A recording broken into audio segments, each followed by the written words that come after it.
So, all right. So, what is the L. Ron Hubbard replacement theory? Oh, we're just going live and doing it. Okay, cool. Yep, So, fuck it. People join in when they join. There we go. All right, cool. So, hey, everybody.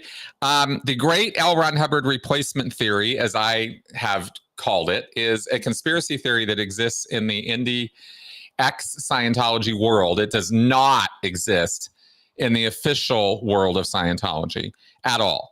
But in the X world, there is this conspiracy theory that in 1972, 3, 4, somewhere in that time period, L. Ron Hubbard was replaced by a body double.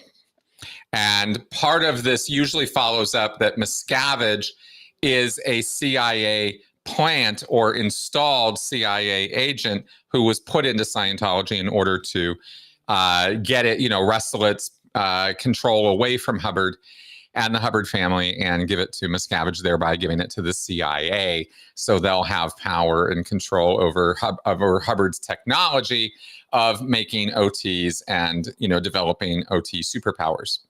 So that's everything I just said is completely true, that it exists as a conspiracy theory and it's out there. And I think maybe about 3 or 4 people believe it.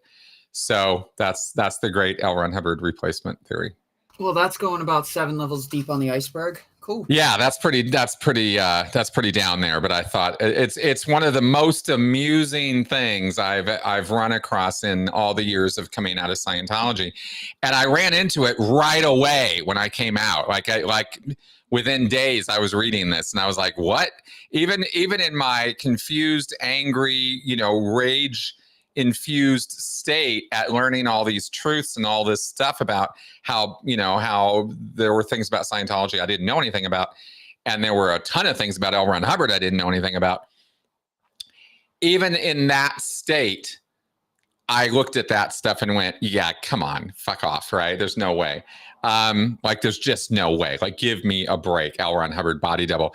And for a while, I was a little confused, and I think people get a little confused about that time. I think it was in 72 when Hubbard disappeared for like 9 months and went off to New York City and hid out because the French authorities had issued an arrest warrant on him in absentia for fraud charges in France, having to do with, I think, vitamins as medicine or something like that. I think it's what it had to do with. And so he went into hiding, and he went literally to New York City and hid out in this apartment. And that's where we get photos from Jim Dinicali, I think is how you say his name. Jim Dinicali, Hubbard's medical officer. He was working with Hubbard, right? Hanging out with him and being his bodyguard and stuff. Those photos were taken in New York at that time when Hubbard was hiding out. And that's the time when people are like, that's when they did it. That's when they got the body double. And he came back and it wasn't really Ron. And look at how off the rails Scientology was after that, right? This kind of thing. So I was always very, very amused by all of that, taking that weird bit of reality and then twisting it up to be this entirely different, nefarious scheme on the part of the CIA, because of course Scientology is fully legitimate and actually works and does produce OTs and superpowered, supercharged immortal beings. And so of course the government's going to want to get its mitts all over it. And obviously, right. And meanwhile, where are the superpowered, supercharged OT superheroes, right? Where are these guys that they're making a mile a minute with all this super secret Scientology tech, right? I just can't imagine soldiers at like fucking Fort Bragg or whatever sitting in a fucking Scientology course room, just being like, just doing clay demos and shit. Right. And how are they going to contain them if these are the people who have remote viewing, clairvoyance, telekinesis, can postulate literally matter, energy, space, and time into existence, or similarly destroy by postulate matter, energy, space, time. If all of this supercharged, superhuman level ability exists in these people, then how do they have them all in these, underground fortresses secured away? Are they locked up in an electric cell with an infinite battery the way Xenu is? I mean, what is this, There any other dumb conspiracies that you've heard about related to Scientology? Oh my God. I'm sure I have. Let's see.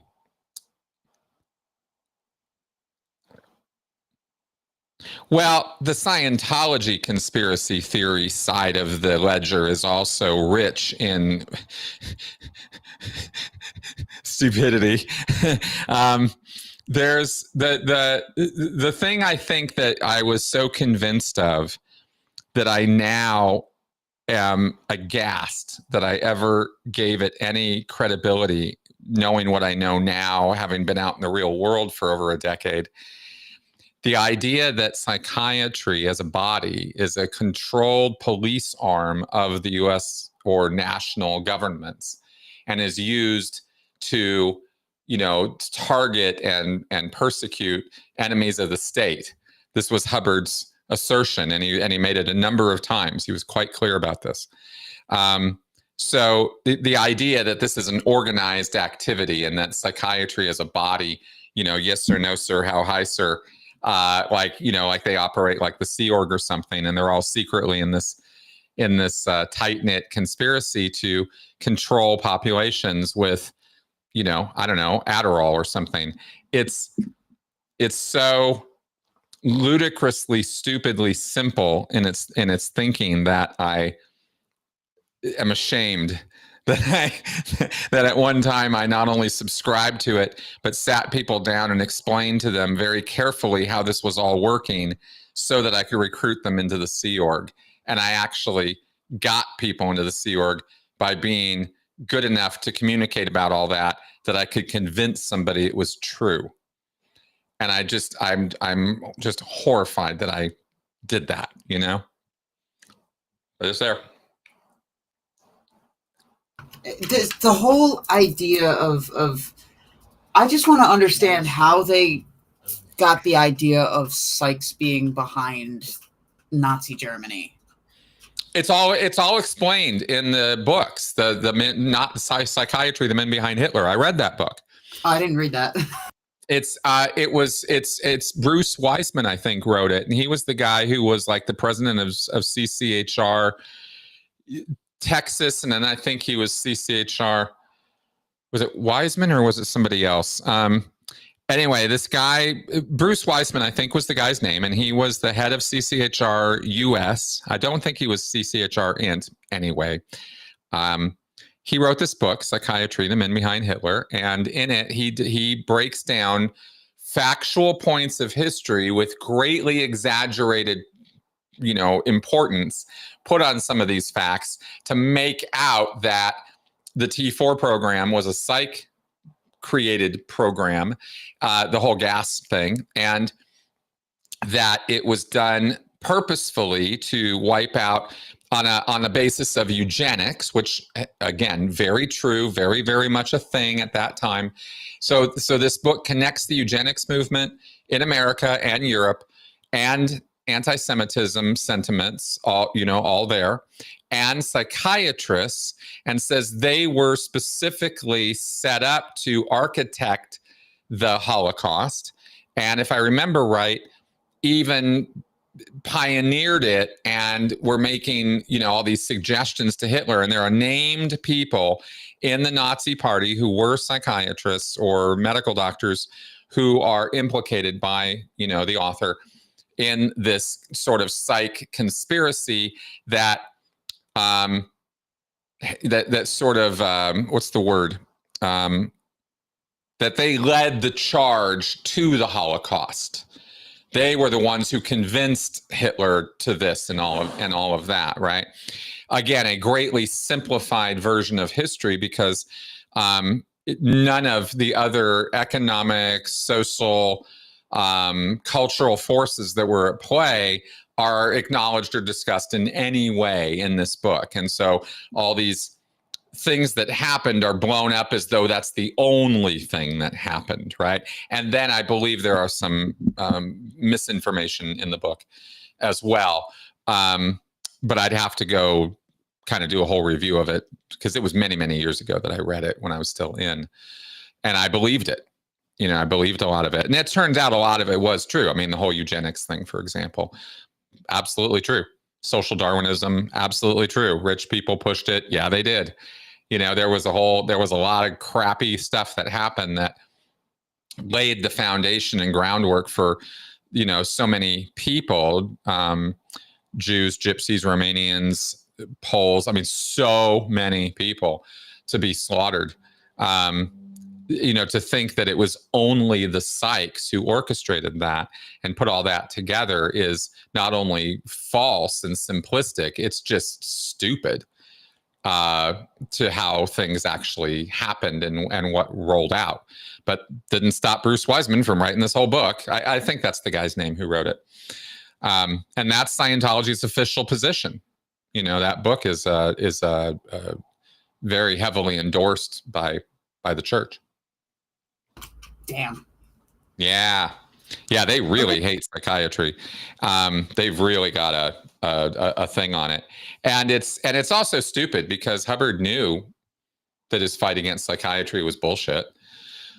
He wasn't a principled stand he was making. He admitted that in a lecture in the early 1950s. He talked about that. He said, "Yeah, we could give this up. We don't have to be at war with them. It's a game.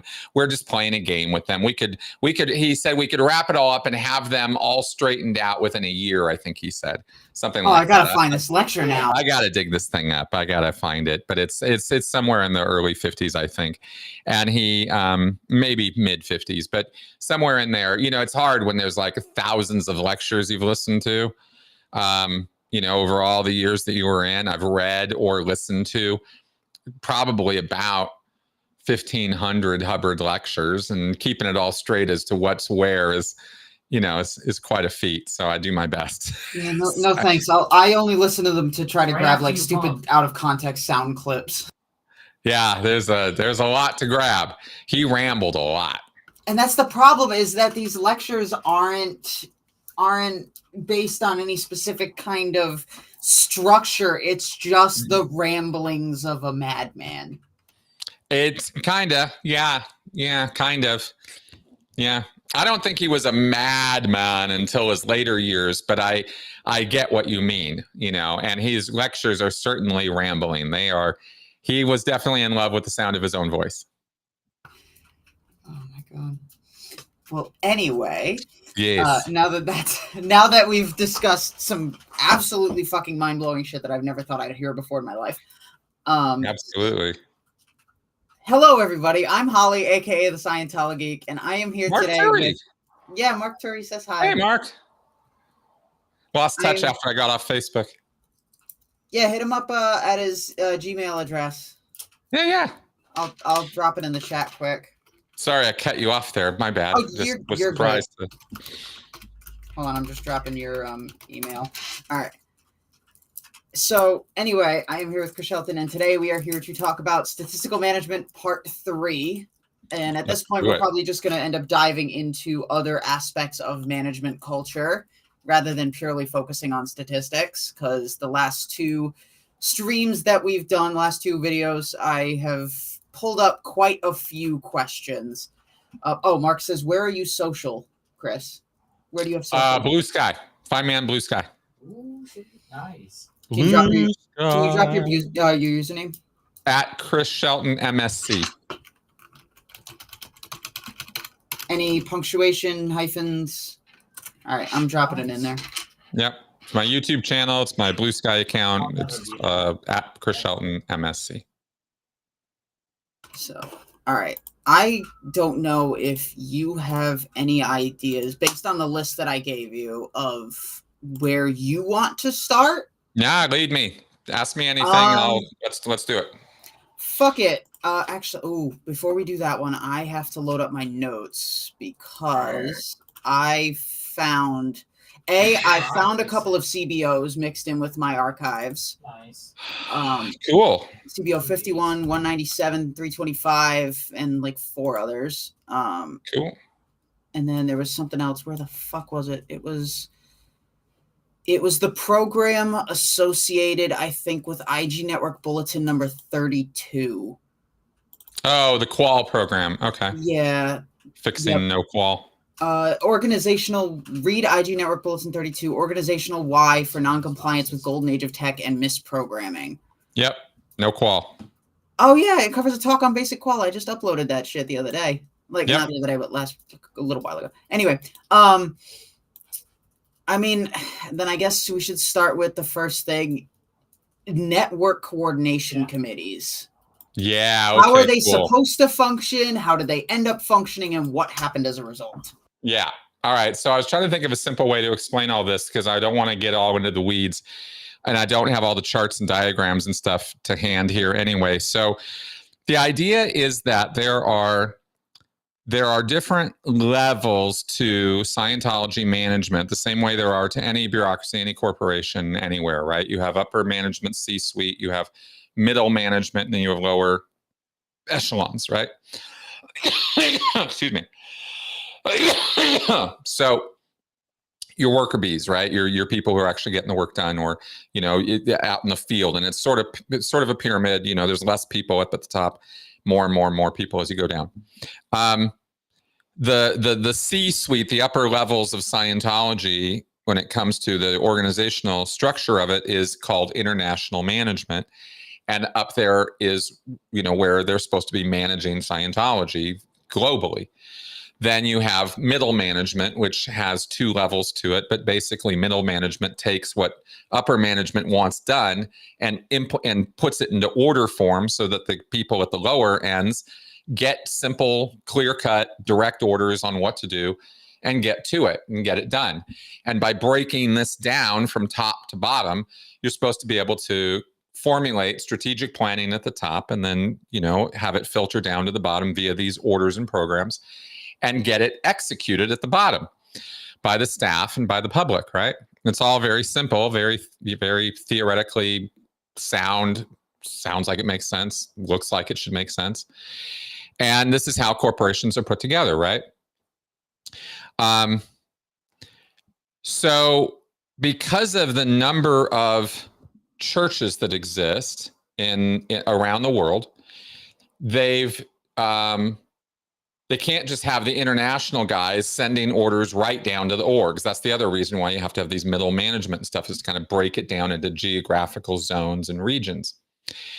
And different parts of this structure are gonna cross over each other from time to time. There are going to be orders to get certain postings done, certain jobs filled on on what you might think of as the human resources side of Scientology, right? Where they got to get more auditors posted in Keokuk, or they need to get, some executive trainees for Albuquerque or something. And so each of these individual places has their own individual needs, but overall strategic planning might call for, every org is supposed to have 20 auditors. And now it's not just the human resources people's problem in HCO of Scientology, HCO, Hubbard Communications Office, they're the ones who do the human resources. But it's not just their problem now, it's other people's problems too. It's people over in delivery, or the executive guys, or the people over in qual. They need auditors too. And so suddenly this 20 auditors target becomes a lot of people's problem in the org. And they're all getting orders from people above them to, work on these 20 auditors. Yet at the same time, they also have other establishment targets. They also have other production targets and things they're supposed to be doing. There's events. There are annual things that happen, and then there are spontaneous, organically created events that need to happen. There's the delivery of Scientology in an area that needs to happen. There's the promotion and book sales that need to happen. All of these functions are part of any Scientology organization, and could be the subject of orders that go down to the staff to get done. This is all pretty clear, right? The way I'm explaining it so far? Yes. So the coordination of those orders is necessary, or what's going to happen is 20 people at management are going to send 50 orders down to different people in the orgs, and they're going to be cross-ordering each other. Your top priority is to get 20 books sold this week. No, your priority is to get 10 auditors on post this week. No, your priority is to get 100 hours of auditing delivered this week. All these orders coming in What are they supposed to do? Right? I don't know what's important. I don't know what is, right? To solve that problem, Network Coordination Committee was created so that all the orders would filter and be coordinated so that the management people would be talking to each other about what the priorities for this week or this time period are that they can order on, so that they don't order everything that just comes to them in the middle of the day. Oh, I think I got an idea. I should tell Austin to, get an LRH Common post. And I think I should tell them to do it right now, right? You don't get to send that order because it wasn't coordinated through NCC, Network Coordination Committee.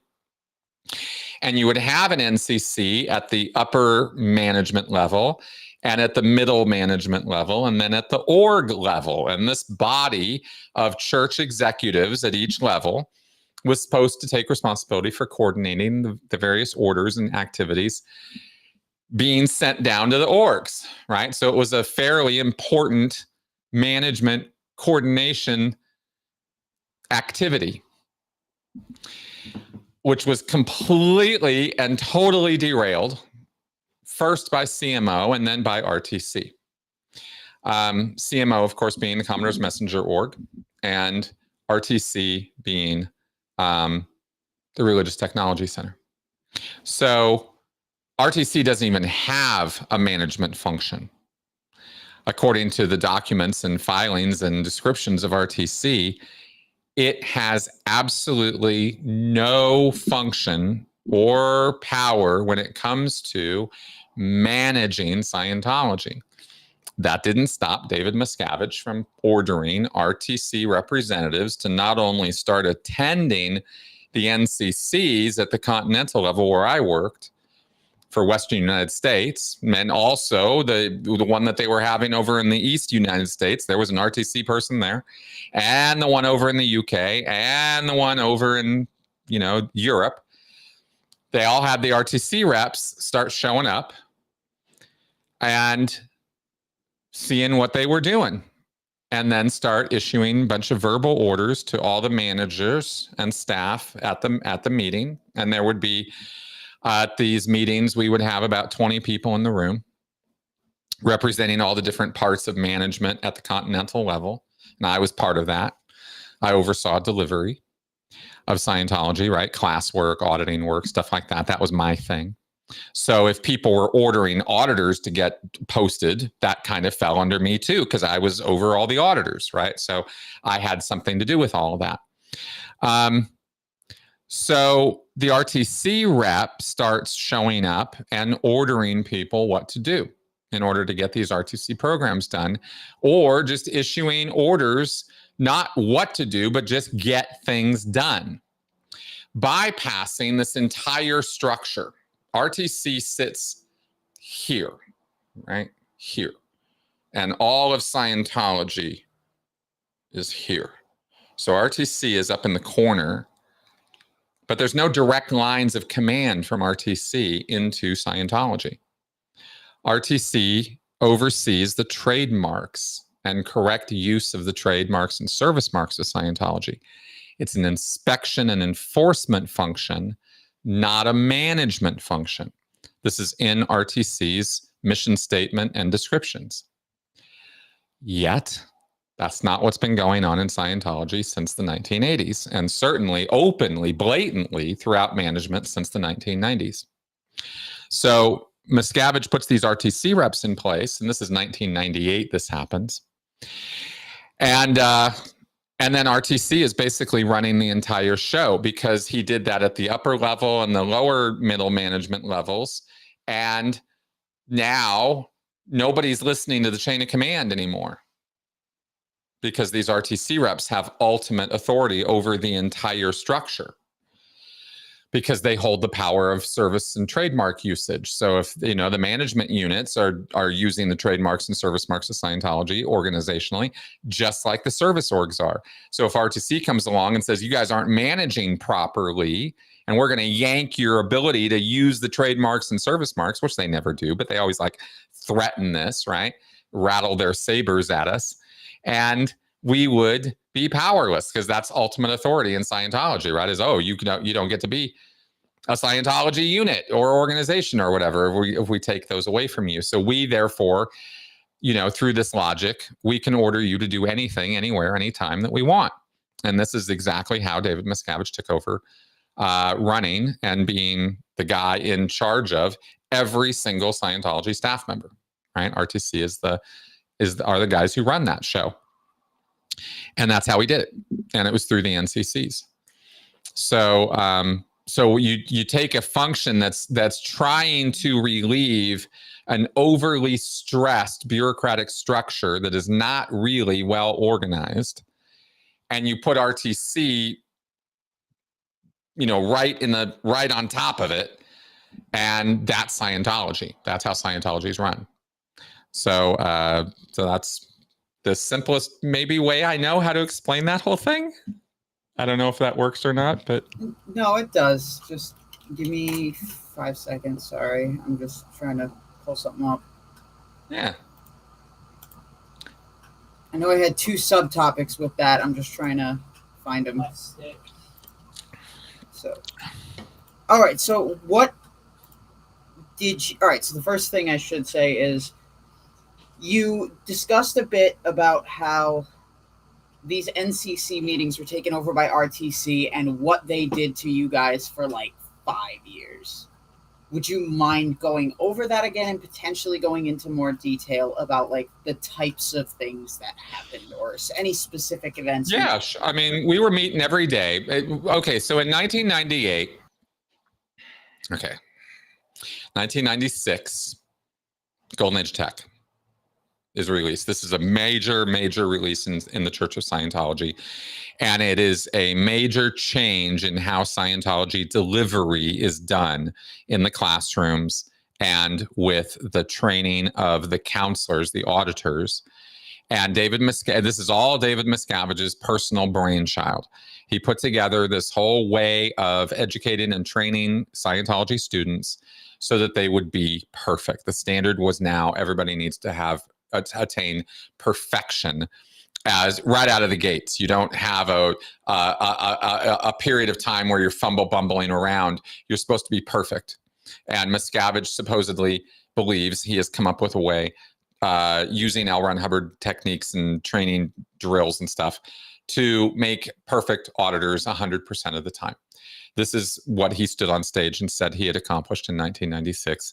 And everybody was supposed to, yes, sir, yes, sir, yes, sir, and jump and run to be part of this golden age of tech and become the most perfect auditors ever. And through this, we were going to have an army of perfect auditors who were going to not be able, but they couldn't help but take over the world, right? Because they're all so perfect and wonderful, and they're turning out streams of pre-clears who are just like peak experience after peak experience, and people are just blown out of their minds, and it's just going to be this line of people that are, shut up and take my money, shut up and take my money, right? And we're going to have a biggest boom ever. This was supposed to be what I just described is not hyperbole. It's what we were told was supposed to happen as a result of these programs being this golden age of tech being implemented now internationally. This was going to be the big hammer that was going to just like blow the doors open on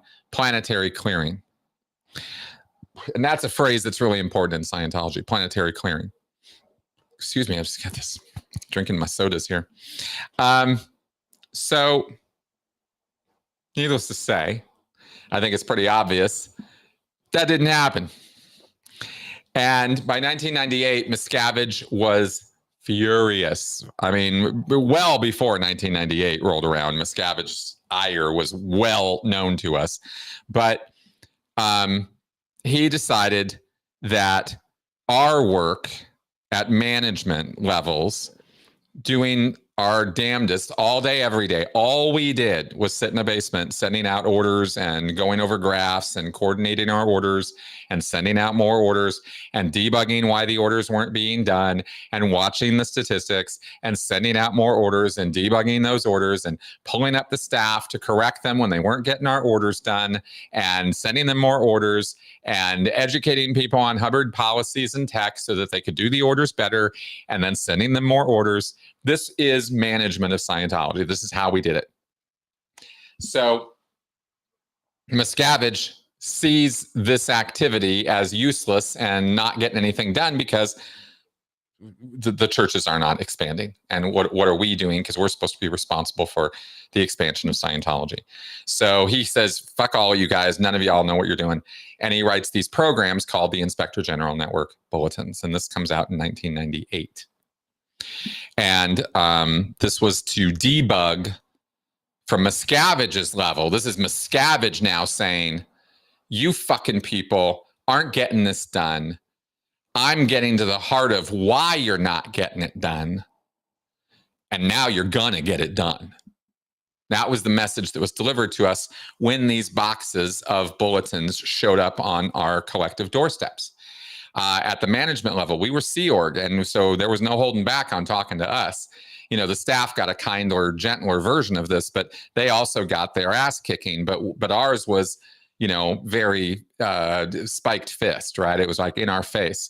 You fucking people have been fucking the dog for way too long, and now we're going to make these orgs St. Hill size, and we're going to do it by getting this golden age of tech done because Miscavige figured it all out, and you fucking people keep sabotaging him, and you're sabotaging planetary clearing because you're not getting the golden age of tech implemented. And of course, the logic here is because if you were implementing the golden age of tech, Scientology would be taking over the world and be booming, right? So because it's not, it's because you guys are fucking the dog. Right. That's just, it's that simple, Simon, of logic. That is literally how complicated the thinking in Scientology management gets. I'm sorry. I'm thrown off by the phrase "fucking the dog." Like, what the hell? Yeah, fucking the dog. Yeah. That's just a phrase. I wasn't sure if that was a Scientology phrase or no. That's been used to say. I heard that when I was a kid. That's just slacking off. That's just being lazy, right? You're fucking the dog. Okay. Yeah, it's just an old expression. I'm old. I get, I got my old ways. So, you kids these days. So, okay. So these things come out. So once this comes out, right, RTC is basically, like, everybody was in shock. Everybody was like, well, what the fuck, right? Like, we got these bulletins and what are we supposed to do? And, there's all these telexes going up to David Miscavige. Oh, dear sir. Wow. Yes, we're so impressed by these programs. And, oh, yes, sir, we're saluting with both hands. We're going to get all over this. We're going to get shit done. All the EDs of all the orgs are sending this up to him. But at the management level, we're sending this up. And the RTC reps come back and they're like, and we're trying to get the orgs to get these new things done because Miscavige has written out these programs and says, and he's got IG Network Bulletin 29, 30, and 32. 30, I don't remember. 31 was for something else. So we got 29, 30, and 32, and so there was an organizational establishment program. Basically was IG Network Bulletin 29. It basically had a bunch of targets to get a bunch of different people hired and put on post, including 20 auditors. IG Network Bulletin 30 had to do with delivery, getting all the PC folders rounded up and gone through and find all these people and get them called in and get them moving on the bridge. Because if they're not moving on the bridge, it's because you people fucked them up and didn't do Scientology right and didn't deliver it to them properly. Because if you did, they'd keep going. Again, the logic is just black and white, right? It's very simple Simon thinking here. So these programs solve these problems with this level of thinking, right? You guys have all these PC folders of all these people in your org, And how many of them went on to clear an OT? Well, if they didn't, that's on you. Get them rounded up, go through those folders, find out what you screwed up, call them in, get them back on the bridge, get them moving. This is Miscavige's immediate solution to let's get going, right? You don't need to bring any new people in. Just get the people you've already gotten in and you didn't deliver to, get them dealt with. This is what IG Network Bulletin 30 was all about. And 32 was the, as you said, the organizational why, right? How come it is that you orgs didn't get this done in the first place when I told you to 2 years ago, back in 96? I gave you guys orders. I gave you guys programs. I said, get it done. You didn't do it. Why?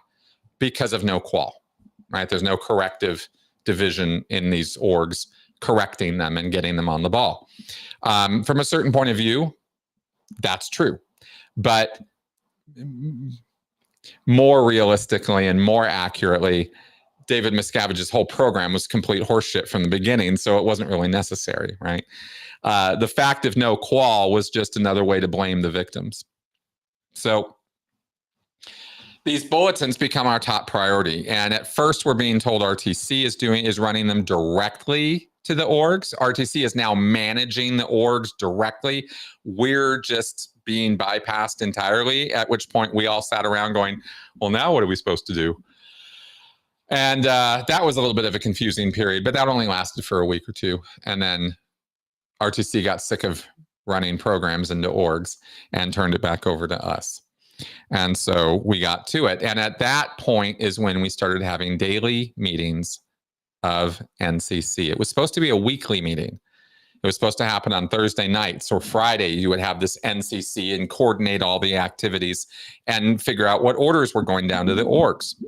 But now that was a daily meeting that RTC was expecting us to answer up to them, not what we were coordinating with our orders down to the orgs, but what were we getting done? It became what's called a product conference, not a coordination committee. Big difference in Scientology, because a network coordination committee is a meeting of relative equals who are not there to report to a senior person what they're getting done or quotas being fulfilled. They're there coming with orders, trying to coordinate getting them down to the orgs. They're kind of meeting as equals. NCC was expanded to have everybody show up. That's why it was 20 people. NCC normally would have been about 5 or 6 people, right? But it was this, much expanded thing.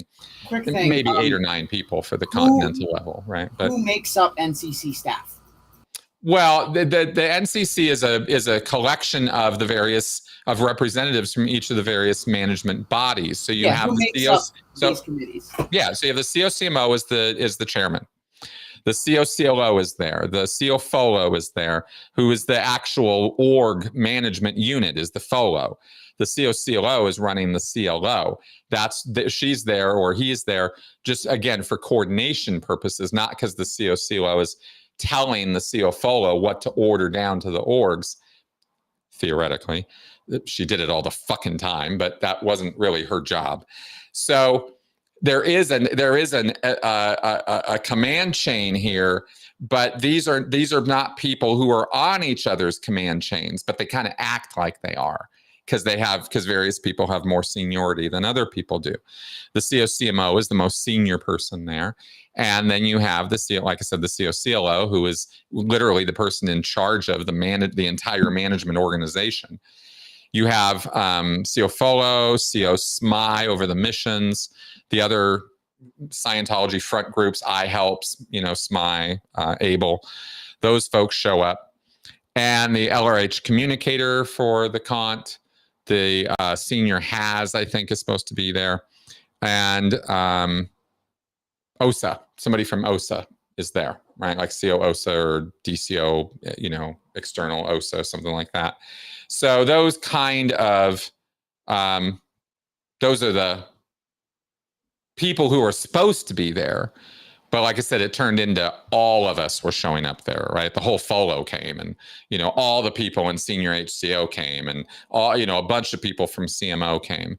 So it became like this very packed standing room only space. And then the RTC rep would come in and sit in the corner and listen to us.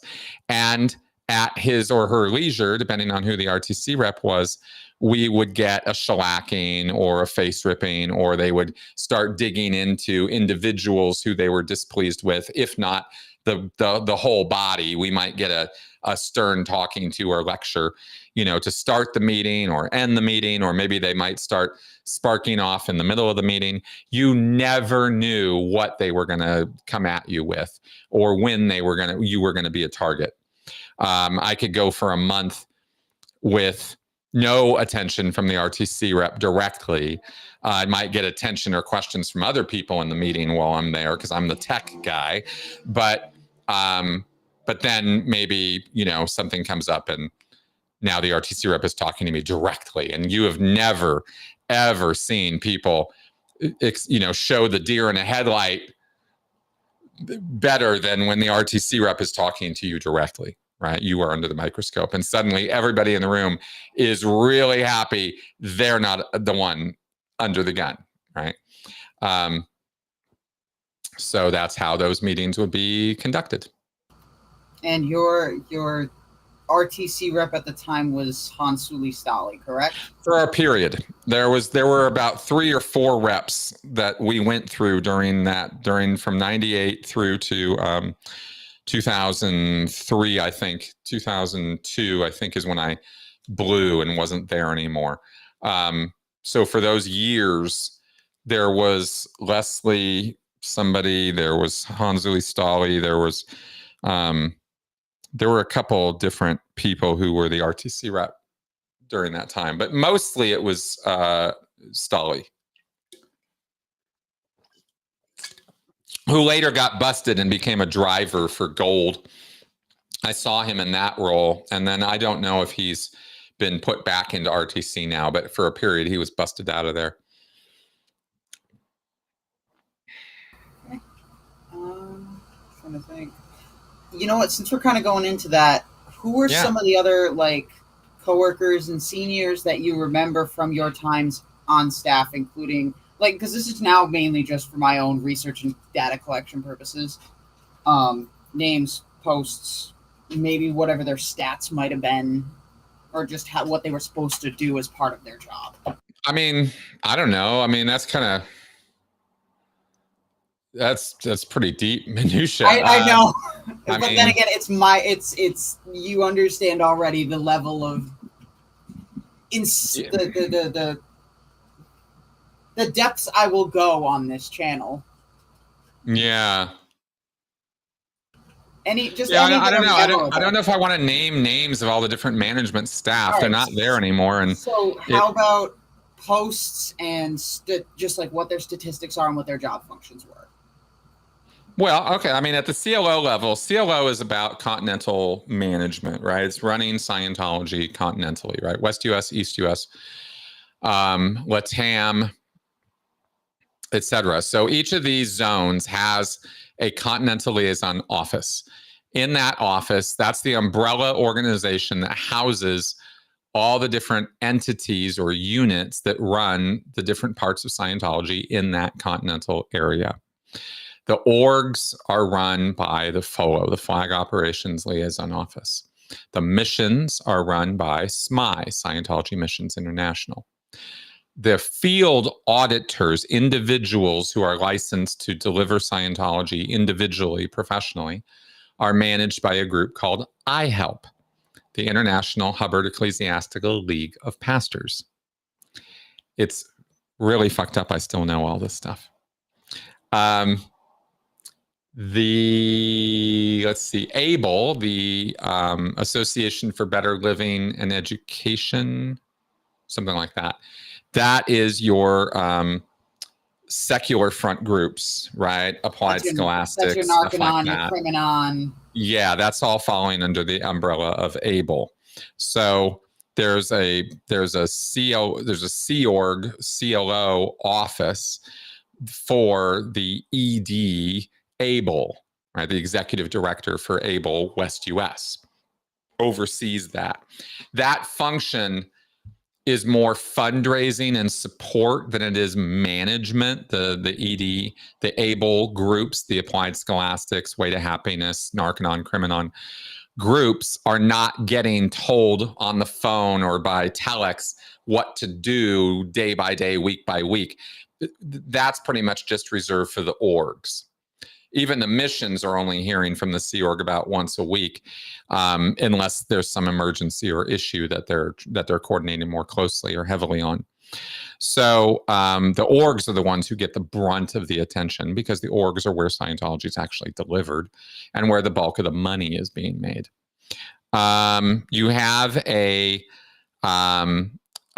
flag extension sales unit at the CLO, the Flag Service Consultant Office, FSC, and you have a ship Service Consultant Office, the FSSC, Flagship Service Consultant, and they're both sales units that are just selling services for Flag or for the ship, and that's all they do. They're just extension sales units.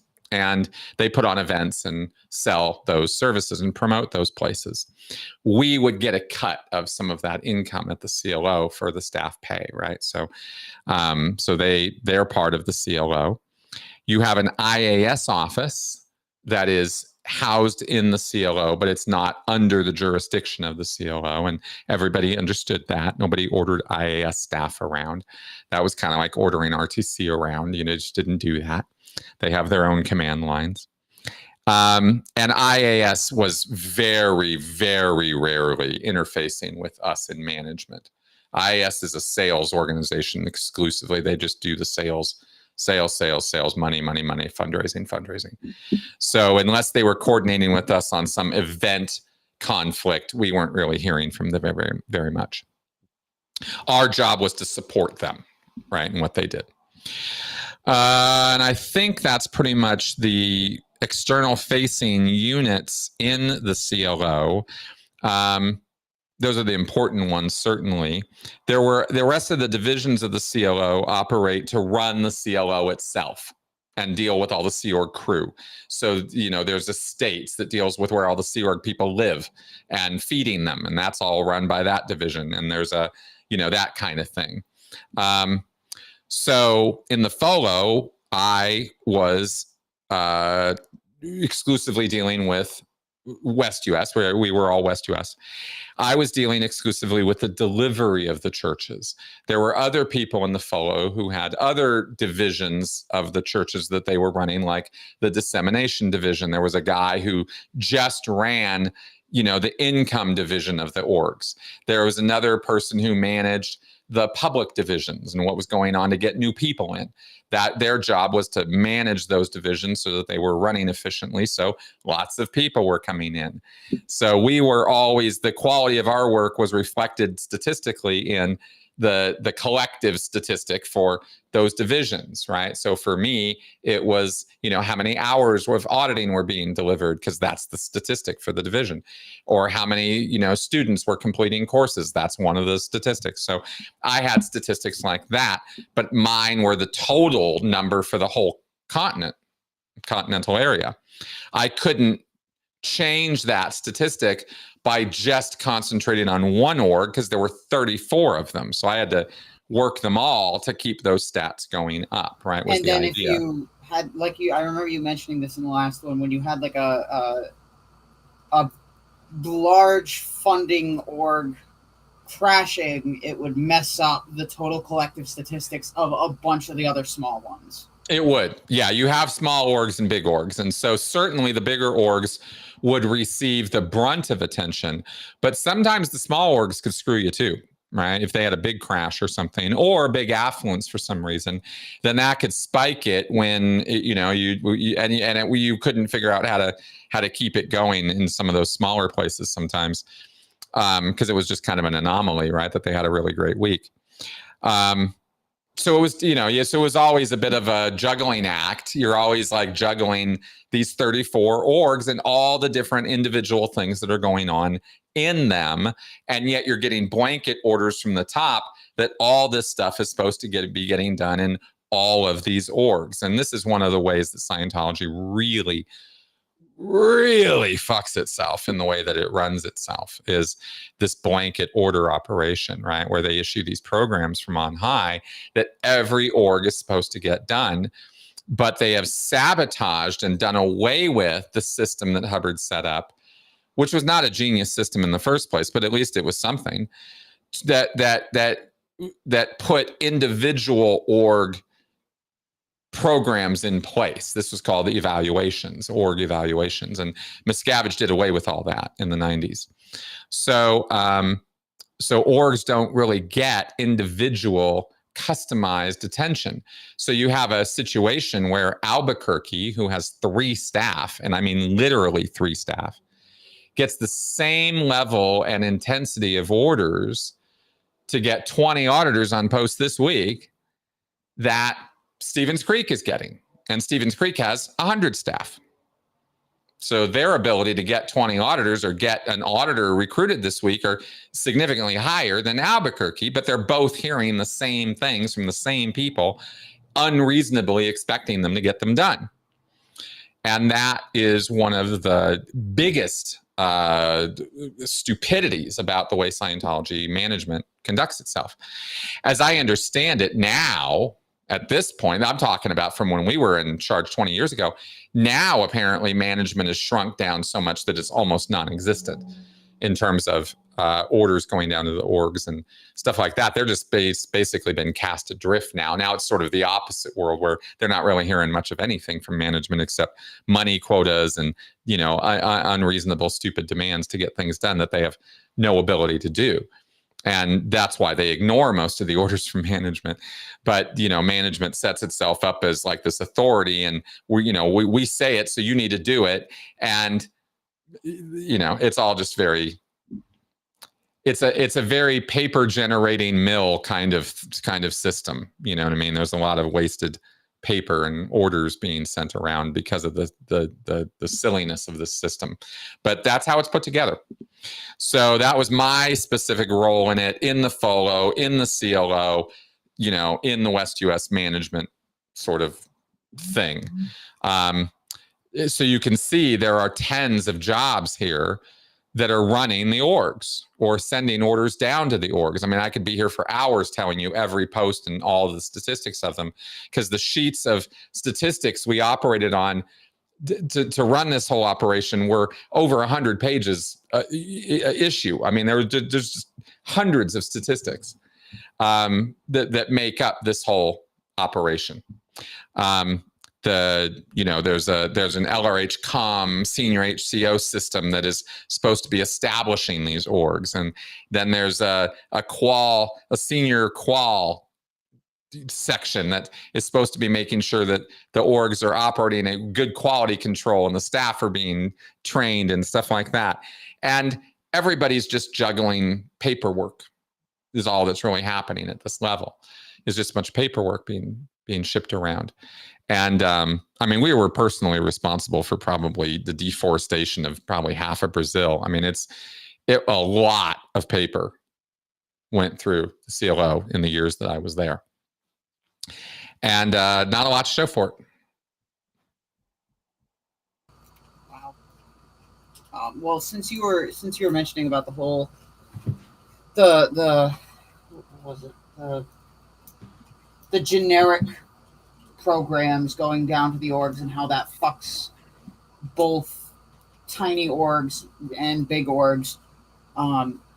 So then I figure now might be a good time more than ever to go into org evals and get into more information. Oh yeah, sure. Okay, let's do it. So here's how the system.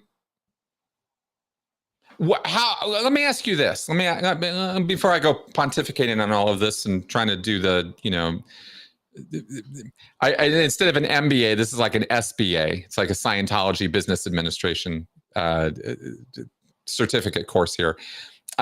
What is your understanding based on what you've read, in a summary, like in a short version, right, of how it is that the orgs are supposed to be managed? What is your idea of how this system is supposed to work? I'm going to be honest. The majority of my knowledge about how the system is supposed to work is coming from you. Yeah. And what have I, and all the things I've told you over all this time, what's your basic understanding of I how know that orgs are? I know that the orgs are managed by the EDs, who are at an equivalent level to the flag reps, but the flag reps are not supposed to be cross ordering the EDs. Mm-hmm. Um, And that's at the org level, right? Yeah. Yep. And I know that org evals are programs that are specifically made to handle specific org level problems. Yep. Whereas you get your general programs, I think, from the programs chief. But that's where you come in. That's where you and all the other aides come in, is you guys consolidate the data together and send all of that up to the programs chief. But he's not making the programs himself. He's not coming up with them out of whole cloth. He's getting them from management, from upper management. Yeah. Correct. That's my basic interpretation. Cool. So let me make it more complicated, because Hubbard loved his complications. So in 1978-ish, I think it's 78, L. Ron Hubbard writes LRHED 339R, the birthday game. Oh, the birthday game, yeah. Okay. In that issue, which is a Bible of Scientology management, 339R is, right? Management is more familiar with that document than probably any other level or people in Scientology. Everybody hears about the birthday game, but the actual mechanics of it, are kind of laid out in this issue, as you're showing on the screen here. So in that bulletin, Hubbard wrote that orgs have, I think it's 12 different functions that they carry out across the various divisions of the org. You have a 7-division org board, which is a function org board. It takes people's jobs and says, okay, all the establishment people are going to be over here, and all the money people are going to be here, and all of the, the treasury people are going to be here, and the delivery people are going to be here, and we're going to divide it up this way. But there are activities or spheres of activity that span this org board.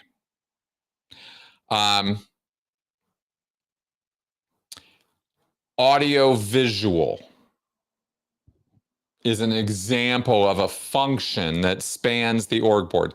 Div 6 has TV screens and video monitors and films and lectures and that they can play to the public, and it's audio visual material, and that function is used for promotional purposes in Division 6. Division 6A specifically.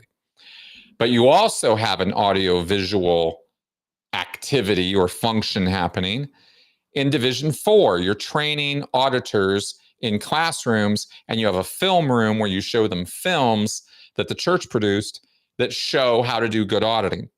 And so audio-visual is also represented in Division 4 as well as Division 6. Well, also over in Div 2, they have these shiny promotional videos they show you to show you what the services of Scientology are all about, and they can do that. They have all these videos they've produced. So if you want to know what the false purpose rundown is before you pay for all the auditing, they'll show you this video. Here's false purpose rundown, right? Here's happiness rundown. Here's superpower. Here's this. Here's that. They have all these audio visual properties to show you this, right? So there's 3 different places in the organization where audio visual is happening. Another sphere of activity or function that spans the org board are books. Hubbard is all about books. Want them royalty payments, baby. So let's sell books. Books. This is a very, very important thing in Scientology. Books are sold in Division 2. They're stocked up and kept in inventory and sold there. But they're read and utilized in Division 4 when you're doing your classwork, or when you're doing auditing. You got to break out a book sometimes and read parts of it. Or in the Division 6 public courses, there's books. We're reading books over there, right, for the classes. In Qual, we've got books aplenty for reference, for correction, for student training, etc., right? Books kind of touch on every division. Therefore, books are a function that Hubbard says exist in the organization in all these different ways. Gross income is another function of the organization. It happens in Division 2 with the income that happens there for major services, but money is also collected over in Division 6 for new services, introductory services. So income is also happening over there. Each of these functions are laid out in LRHED 339R. And Hubbard said in that bulletin that international management was being organized or reorganized at the time so that there would be a Sea Org veteran staff member in charge of each of those functions. There would be a person who was the books executive international or the audio visual executive international, one guy or woman. But they were collectively, there was one person over each of these functions that Hubbard laid out in 339R. So this isn't the org board. This is in addition to the org board. The org board has your divisions like you showed, but these functions, here we go, an active field, marketing, what is that? Gross income, influx of public. Every one of these has an individual who is in charge of it. Collectively, that body of people, and I think it was 12 people. You tell me how many there are there. Services, that's right. Coordination, 11. Okay, so 11 vital functions. That body of people, plus the executive director international, who was basically the one overseeing coordination, ED-INT, formed up a body, a management body called the International Management Executive Committee, IMEC. And Hubbard directed in this issue that IMEC would be put together as a body of Sea Org veterans who knew everything there was to know about these functions across the org board. These were supposed to be experts across the entire org board. I was overseeing delivery, Division 4. That was my thing. They were supposed to be overseeing this function they held across the entire org board. So they weren't just dealing with, even the services executive international was seeing about services offered in Division 4, but also in Division 5, Division 6, even services that might be offered in, Division 2 for time to time. So that function of services wasn't just to one division. You understand the point. So they span the org board. And they were supposed to write programs from their job overseeing this function to implement this function in the orgs. And these were broad, generalized programs. They were not specific to each org. They were generalized programs. So they would write these programs that were generally 100 to 200 targets in length. We would get programs that were 14, 15 pages long. Target. And you're supposed to do every one of these targets. And by the end of in sequence, and by the end of it, you've got, let's say you get this books program from Books Executive International, and this is your books program, it's called.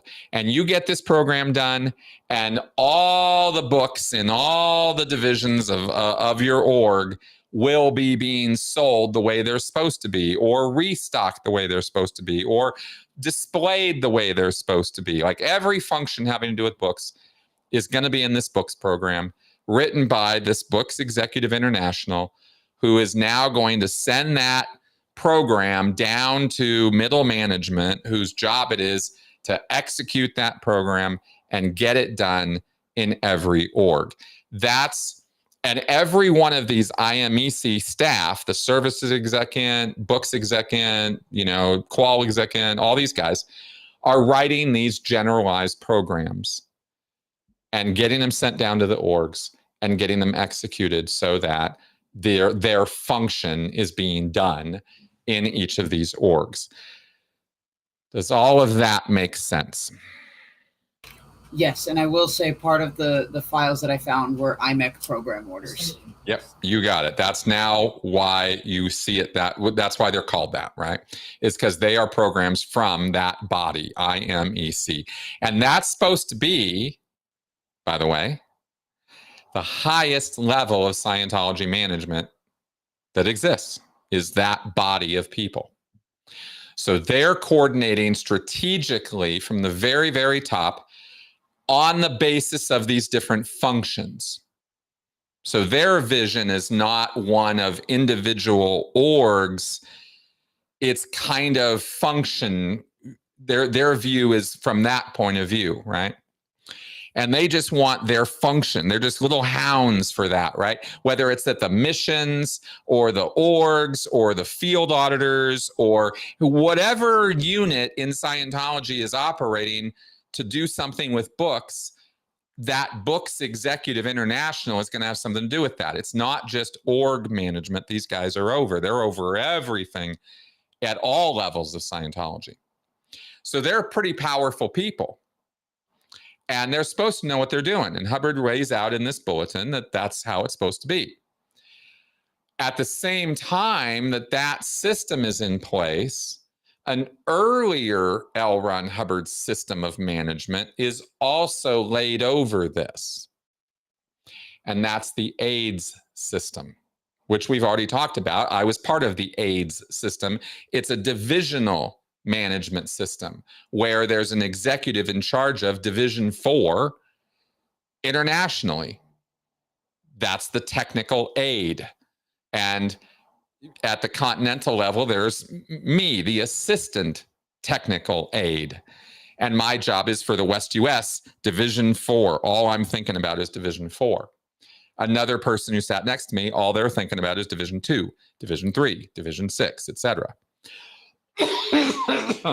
That system was developed by L. Ron Hubbard back in like 1970, 68, 67. Like this original system that he put together was his aids. And they were based on the divisions of the orgs. Excuse me. That system failed. But Hubbard kept it in place anyway as this sort of parallel system running over the top of this other system with the functions and the 339R stuff that I laid out for you. In addition to that, there's another system in place, which is the networks. And the networks are staff who hold, the networks exist to get different specific things done. I know as I'm sitting here explaining this, how stupid this all sounds, because I'm literally telling you there's 3 different systems operating at the same time. And I've never really described it that way before, but that is why Scientology management is so fucking insane. But the networks are like you got the flag rep network, yep. The right. FBO, the yep. banking officer network. You've got LRHCOM. Yep. Network, Exec Esto network, which is under the LRHCOM. So you have a senior HCO network, a senior qual network, an LRHCOM network, a flag rep network, and a finance network. Those are your networks. And under the finance network comes your FBO, your flag banking officer, your deputy FBO for marketing of org resources for exchange, deputy FBO more. And you have your estates network, your estates manager, who is physically in charge of the physical building of the org, the estates of the org, right? So that's all under the finance network. So you have about what, 5 different networks operating there. And because HCO and qual were not, they're like the aid system. There's a person in charge of that division, but they're kind of separate. They're not equal. HCO and qual are kind of considered more important divisions than the rest of the divisions of the org. So this is reflected in, you know, in these networks. So this is another system of orders going down into the orgs, is these networks. And the networks are supposed to be Sea Org members in the org at the org level who are operating basically as eyes and ears for management. They're not, technically speaking, they're not staff of the org they're in. They're Sea Org members who are temporarily posted there as eyes and ears to do a specific area of function as that network staff member. If you're in the LRH comm network, if you're the LRH communicator at the org level, your job is to implement L. Ron Hubbard's policies and tech and make sure it's all pure and help establish the org. If you're the flag rep, you're there as eyes and ears for org management, and you serve to get the orders done that are coming to you from the FOLO, from the org management, to get these programs done. You would be the person, the flag rep would be the person who would get that books program and run it into the org. Because that program isn't a Division 2 program or a Division 6 program, it's an org program. And so the flag rep is going to be responsible for getting that program done, because the flag rep can span the entire org board, see? So I haven't done it really super clearly here, but I've laid out 3 or 4 different systems of overseeing activities in orgs. Is that making sense so far? It is, and I know that future me will rewatch this and sort it all out in my notes accordingly. So yeah, I'll get this done a little more. And you can see why it gets confusing, right? Because the way I'm trying to keep it as simple as I can and look at like all this shit, right? As you mention more and more, and you're like, all right, so you got the three fucking, I'm trying to remember what you said.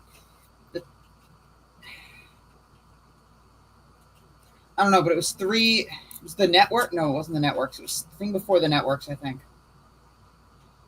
No, it might have been the networks. You got the finance, you got the flag reps, and the yeah, the networks. Yeah, because you have networks within networks, right? But you basically have these different networks, and you have whoa, networks within networks. What?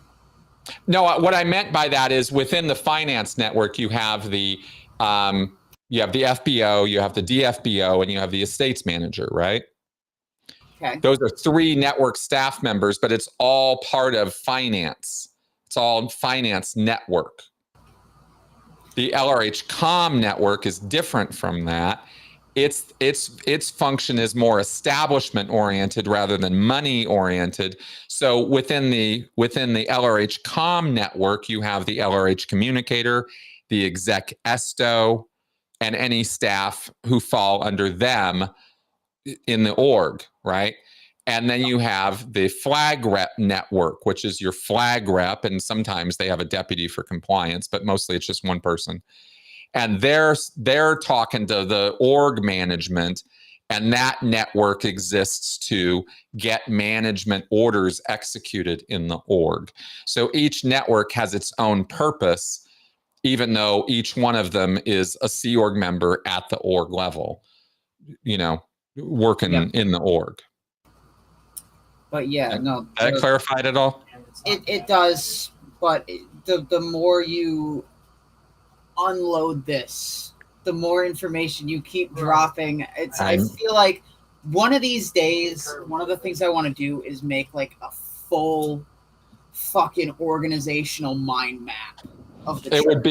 It would be amazing to do that, because it would be quite involved. The issues that describe all the things I'm talking to you about were all came out in 96, early 1996, actually just a few months before Golden Age of Tech. There was this whole reorganization of the orgs and the management levels done by Miscavige. It was called the New Era of Management.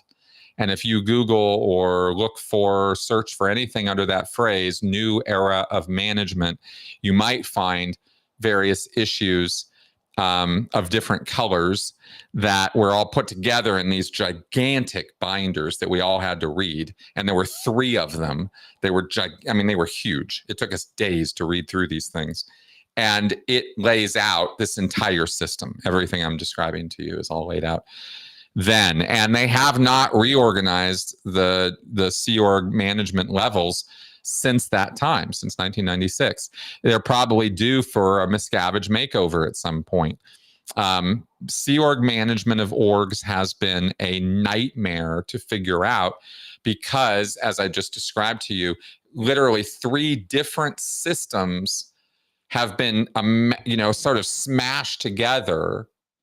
And Sea Org members at management are told over and over and over again, your whole job and everything you're supposed to do is all in these CBOs and all in these flag orders. So if you just read them, then it'll all make sense to you. And then just do it.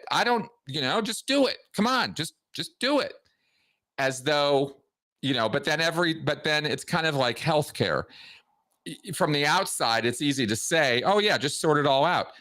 But then you get into it and you're like, fuck, who knew it was this complicated? And all the people who are working in it are like, yeah, we all knew it was this fucking complicated because this fucking shit ain't simple. But this is Scientology management, right? So quite honestly, I actually feel like I do an amazing job of simplifying this as much as I do, because it's a fucking nightmare to learn all this stuff. It took me years to get my head around all of this, and it's a nightmare. And again, I keep going back to saying, and this is why they're so fucked up in how they run stuff, And Miscavige doesn't know what to do to fix this. He has no idea what to do to fix all of this. So it's just not getting fixed.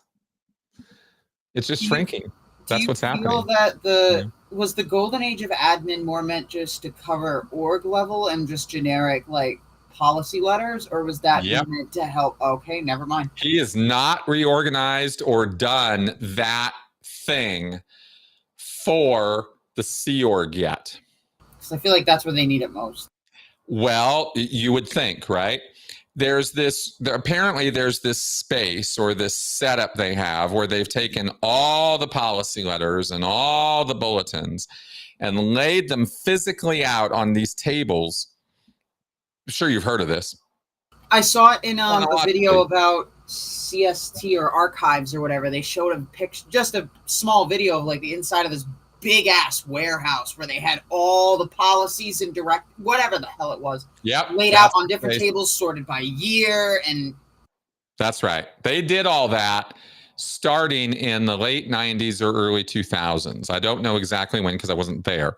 But around that time period is when Miscavige got a burr up his butt about chronological sequencing of things, and that Scientology, and I get it because I think linearly and chronologically too, and it makes a lot of sense to me to lay things out chronologically and understand, the development of things. And Miscavige says this is a very sensible way to approach, Hubbard's works, and I would actually agree with him. But they physically laid it all out. But what I was told by everybody involved in that project who worked on it was the policy letters and the bulletins.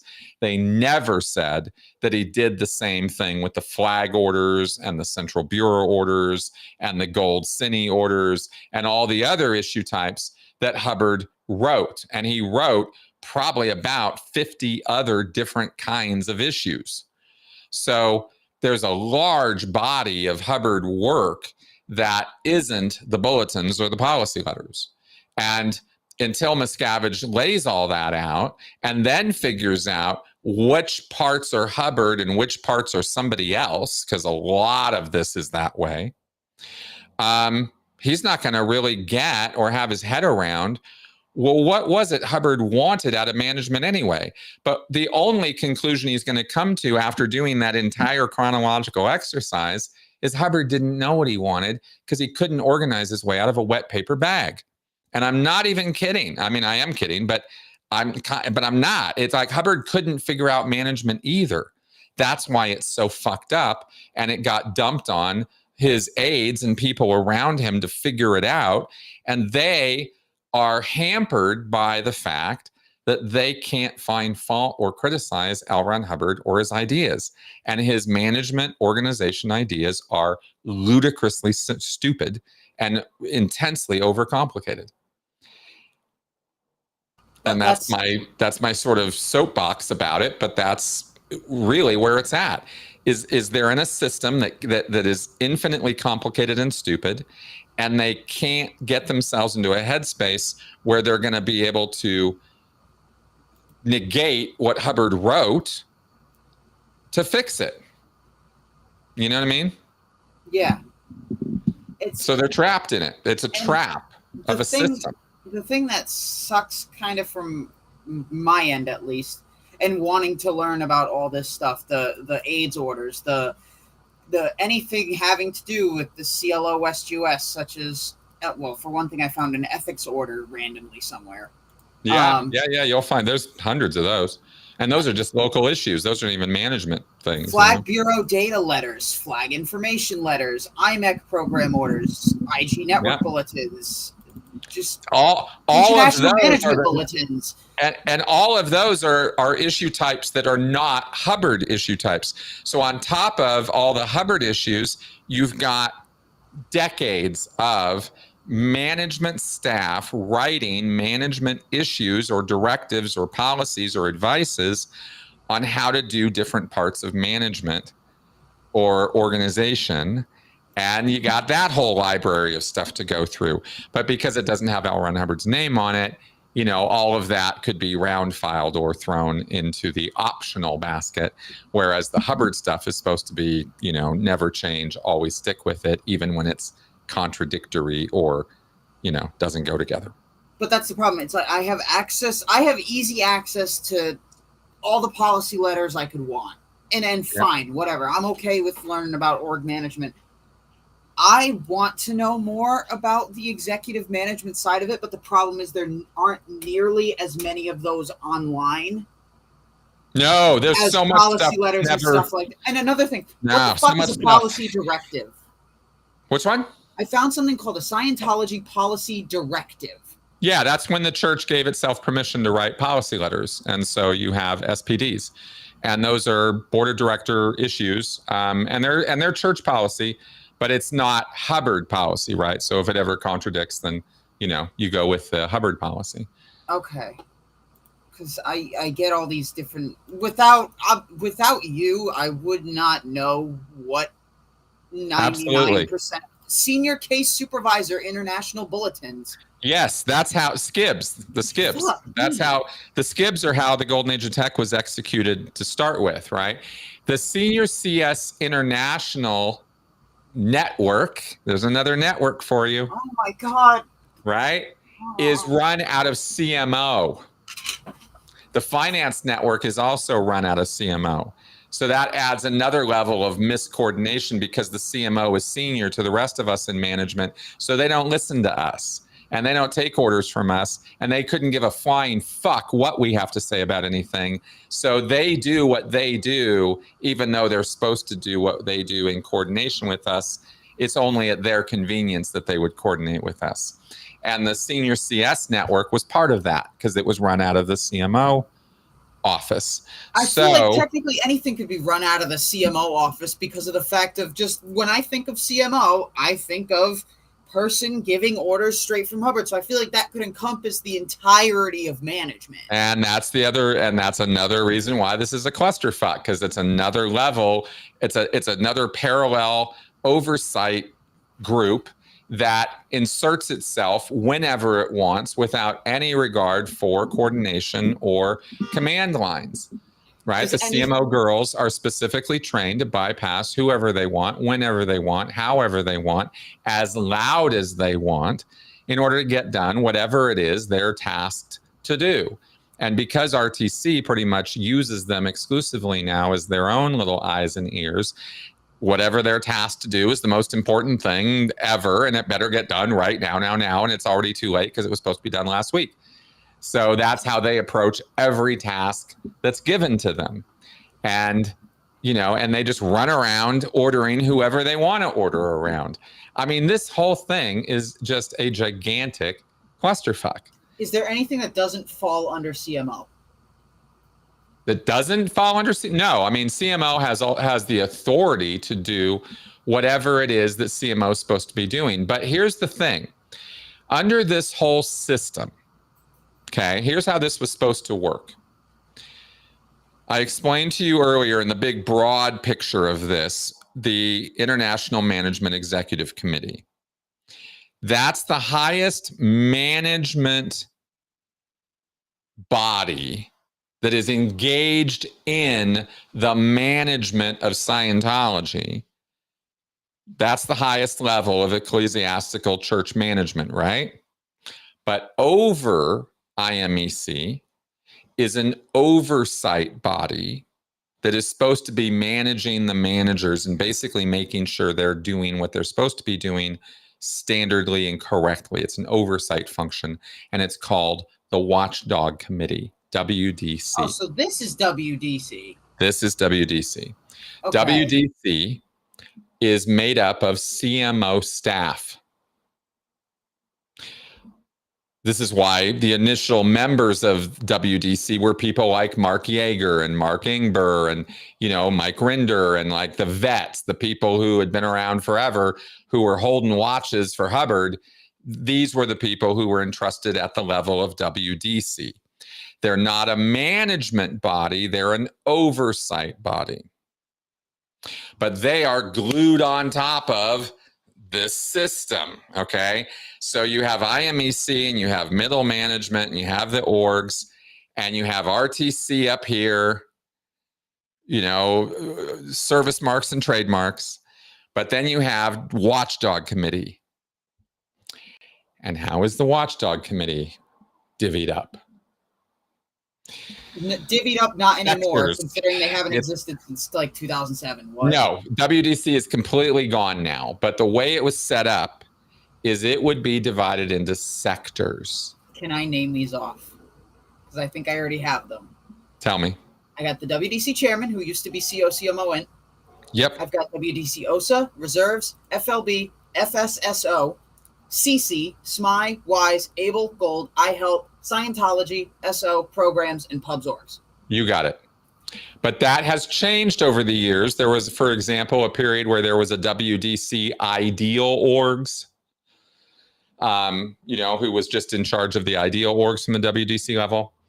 And so functionally, WDC has always operated as though they were org management. They've never really done their jobs.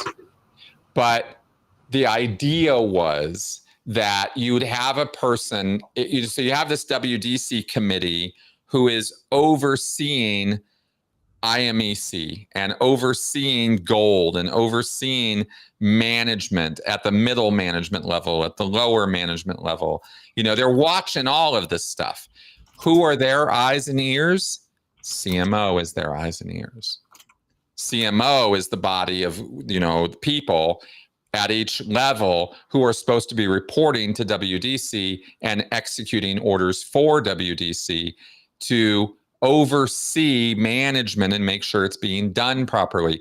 So we really should only be seeing or hearing from CMO when WDC has something to say or inquire about.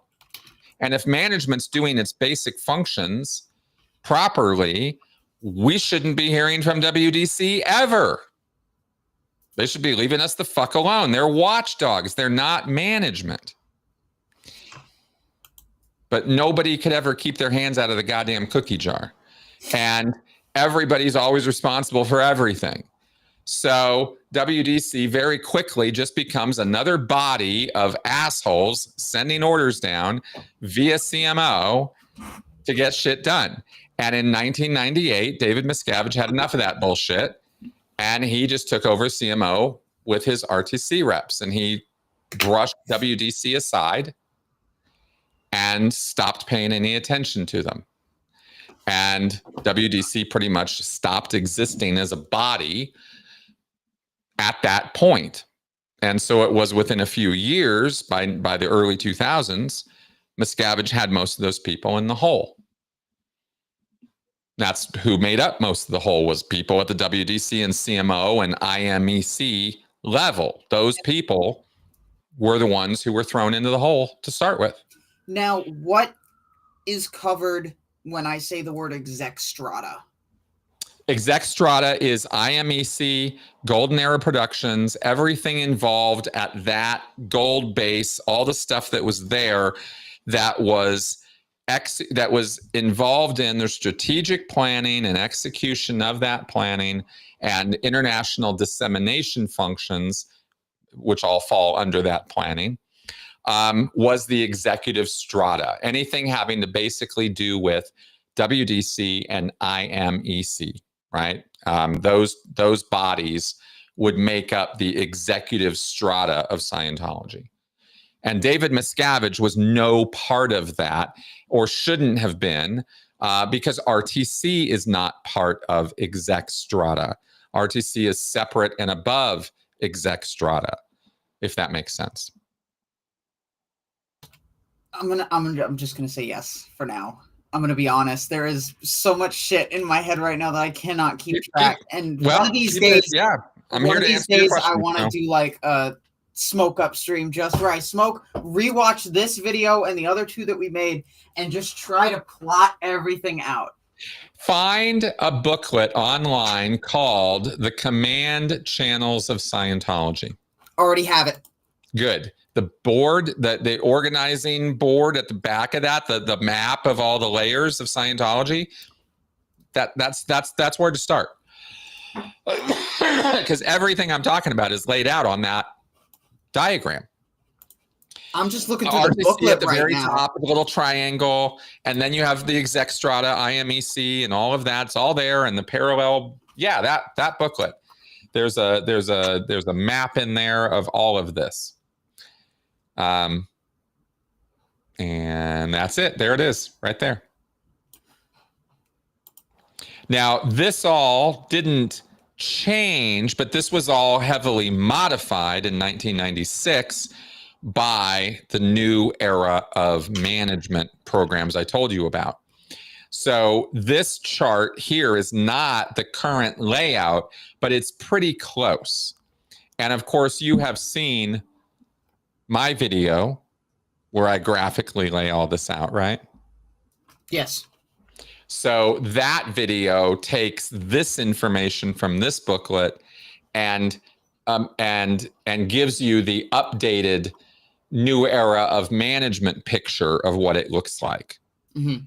So if you watch that video and then you'll have the more updated version of this command chart. Okay. And that's the last that I know of as far as how the whole thing is laid out or how they explain it to people now. I can only imagine what kind of nonsensical answers they must have for people inside Scientology now that IMEC has been devastated and WDC doesn't exist and all this stuff has been, put through the Miscavige shredder. I don't know what they tell people inside anymore, but these materials are what they still have as the materials that explain the organization. Yeah. Even if they don't follow this is what they have to show people.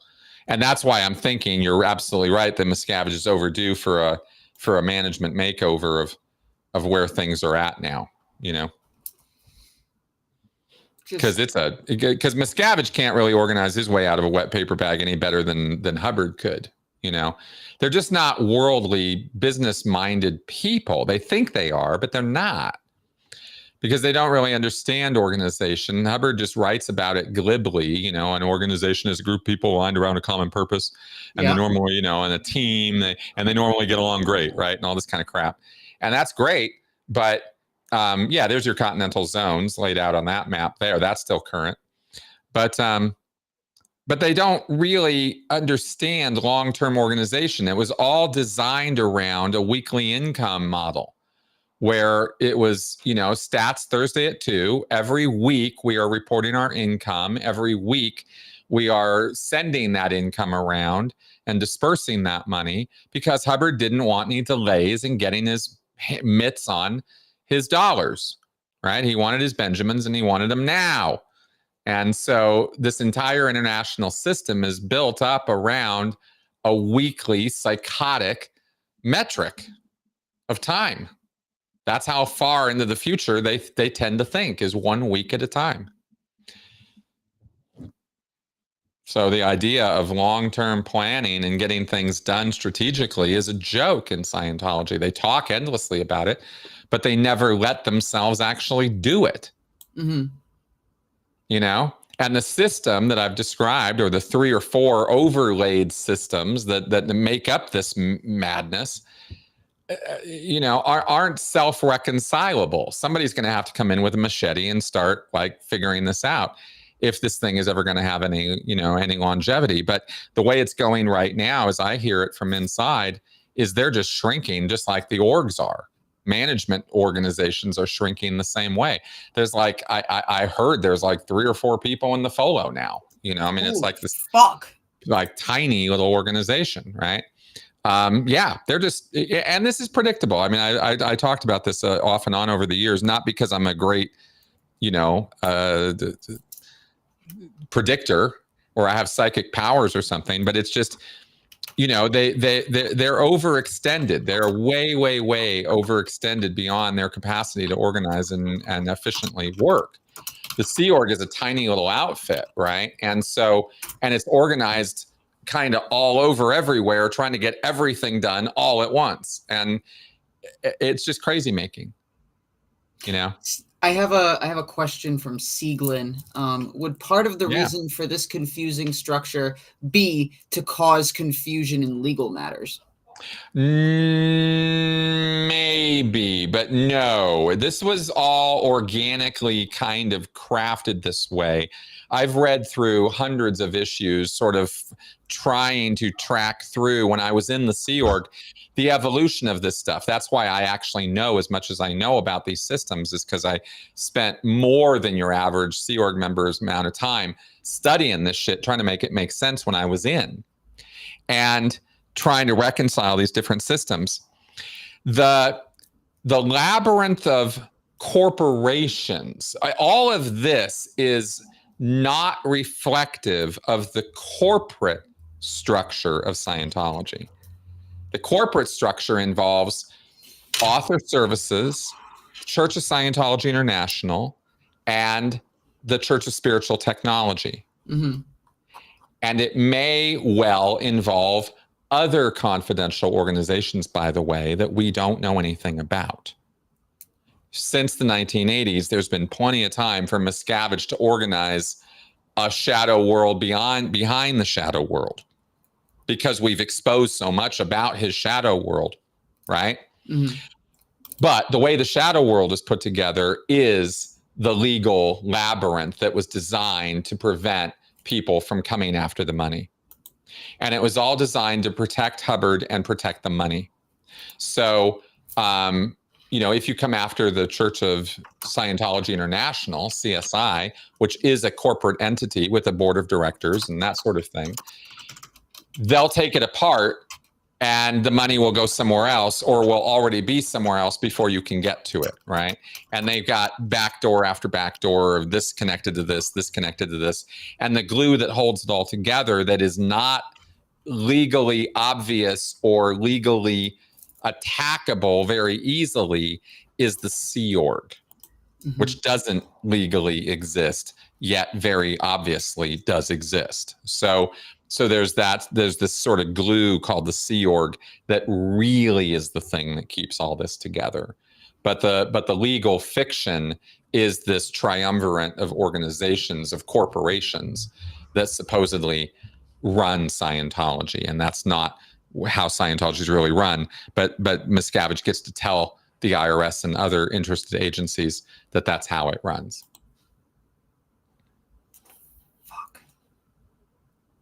This is, I can't handle this.